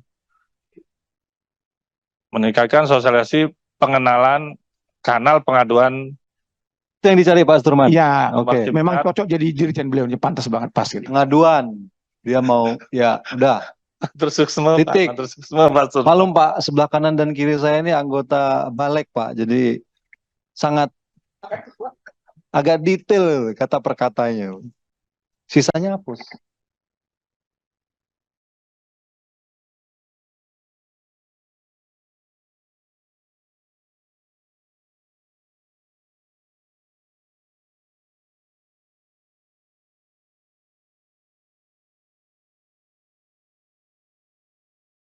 Udah ya, kita tidak akan membicarakan nomor 2 lagi. Setengah jam di nomor 2 ini aja. Baik, yang ketiga, sehubungan banyaknya aduan terhadap penyelenggara telekomunikasi terkait penipuan dan penyebaran konten negatif, Komisi 1 DPR RI akan menyelenggarakan rapat dengar pendapat umum dengan penyelenggara jasa telekomunikasi. Ya. Hanya membatasi saja supaya nanti Bapak tidak salah memanggil, mungkin fokus pada dengan penyelenggara seluler. Ya. kalau jasa itu banyak Pak, ISP, berjarak, ya. Ini yang 4 tadi, yang Bapak bilang 4 tadi. Yang 4 tadi, penyelenggara seluler. Penyelenggara jaringan bergerak seluler, kalau bahasa lengkap di dalam perizinan. Penyelenggara jaringan bergerak seluler. Terminologinya itu Pak, jaringan Iya, bergerak sesuai aturan. seluler. Kalau bahasa kita di lapangan, kopsel gitu Pak. Pak Surma. Oh, coba Pak Dirjen ini kurang, harusnya dari Nanti tahun kita kembali bareng-bareng Pak Surma. tahun 2000 sudah jadi Dirjen beliau ini harusnya. Jangan merencanakan ke Bali dulu Pak. Sehubungan banyaknya aduan terhadap penyelenggara telekomunikasi terkait penipuan dan penyebaran konten negatif, Komisi 1 DPR RI akan menyelenggarakan rapat dengar pendapat umum dengan penyelenggara jaringan bergerak seluler. Baik. Mungkin Pak, nomor 1 tadi, coba nomor 1. Nomor 1 tadi, tolong. Ini yang coba nomor 1 Pak. Itu yang bawah itu berpotensi mengganggu pelaksanaan pemilu saja. Kalau yang aman dan damai nanti masuk lagi ke yang nomor 2 itu, nomor 2A itu. Itu kan ada damai, langsung, umum, bersih, sejahtera, beretika, macam itu nanti muncul semua nanti itu. Maksud saya itu Pak, nomor 1 itu Pak. Itu kan ada pemilu yang akhir kalimatnya, paragraf itu akhir kalimat itu yang aman dan damai. Maksud saya berpotensi mengganggu pelaksanaan pemilu. Itu aja cukup Pak. Oh, aman damainya buang. Cukup di pemilu ya. Iya. Maaf Pak, ini kami dari balik nih Pak, jadi mohon maaf. Saya bersiap sampai rapat sampai jam 10 kalau gitu nih Pak.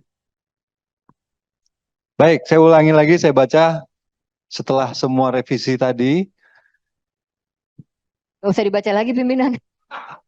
Nanti ada yang nyelip. Coba ya. Komisi 1 DPR RI telah mendengarkan paparan yang disampaikan Dirjen Penyelenggara Pos dan Informatika atau PPI Kemkominfo. Sehubungan hal tersebut, Komisi 1 DPR RI mendorong Dirjen PPI Kemkominfo untuk melakukan optimalisasi pengawasan dan pengendalian terhadap registrasi kartu seluler guna mengantisipasi penggunaan kartu seluler sebagai sarana penyebaran informasi hoax, ujaran kebencian, disinformasi, dan hal-hal lain yang berpotensi mengganggu pelaksanaan pemilu.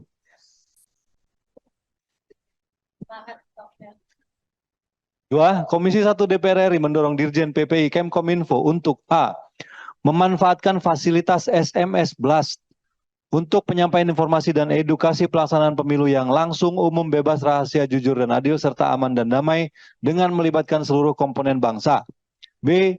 Meningkatkan koordinasi dan kerjasama dengan direktorat di lingkup Kemkominfo dan kementerian lembaga lainnya untuk melakukan sosialisasi kepada outlet dan masyarakat umum menyangkut aktivasi SIM card yang sesuai dengan ketentuan peraturan perundang-undangan.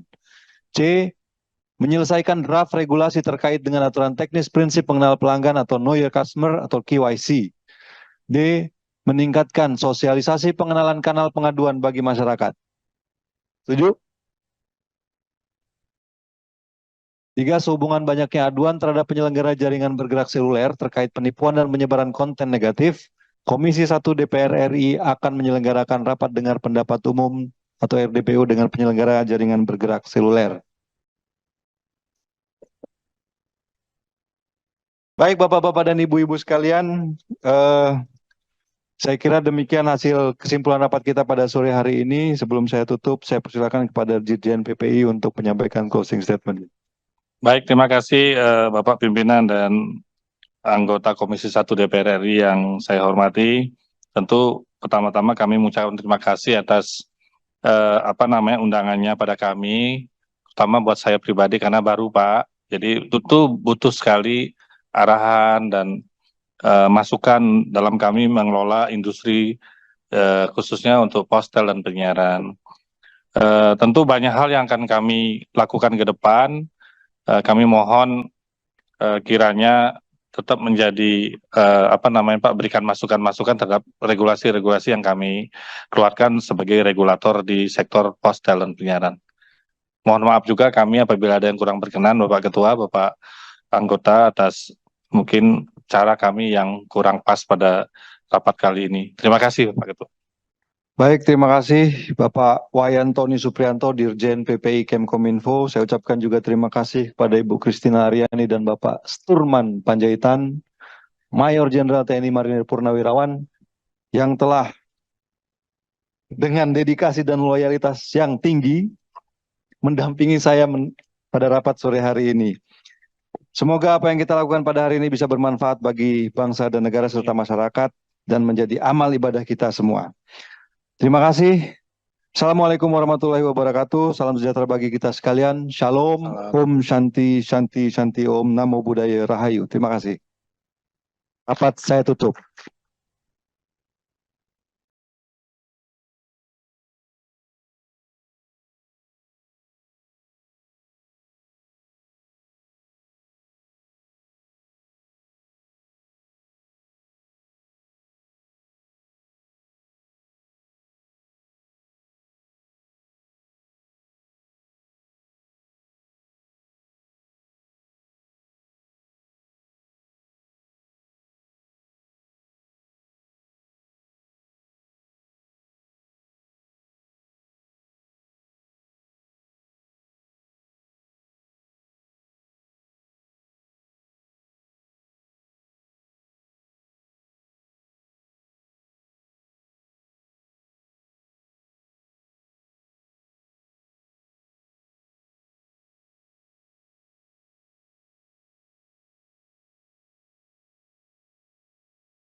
Jelajahi cara baru mendapatkan informasi. Download Metro TV Extend sekarang.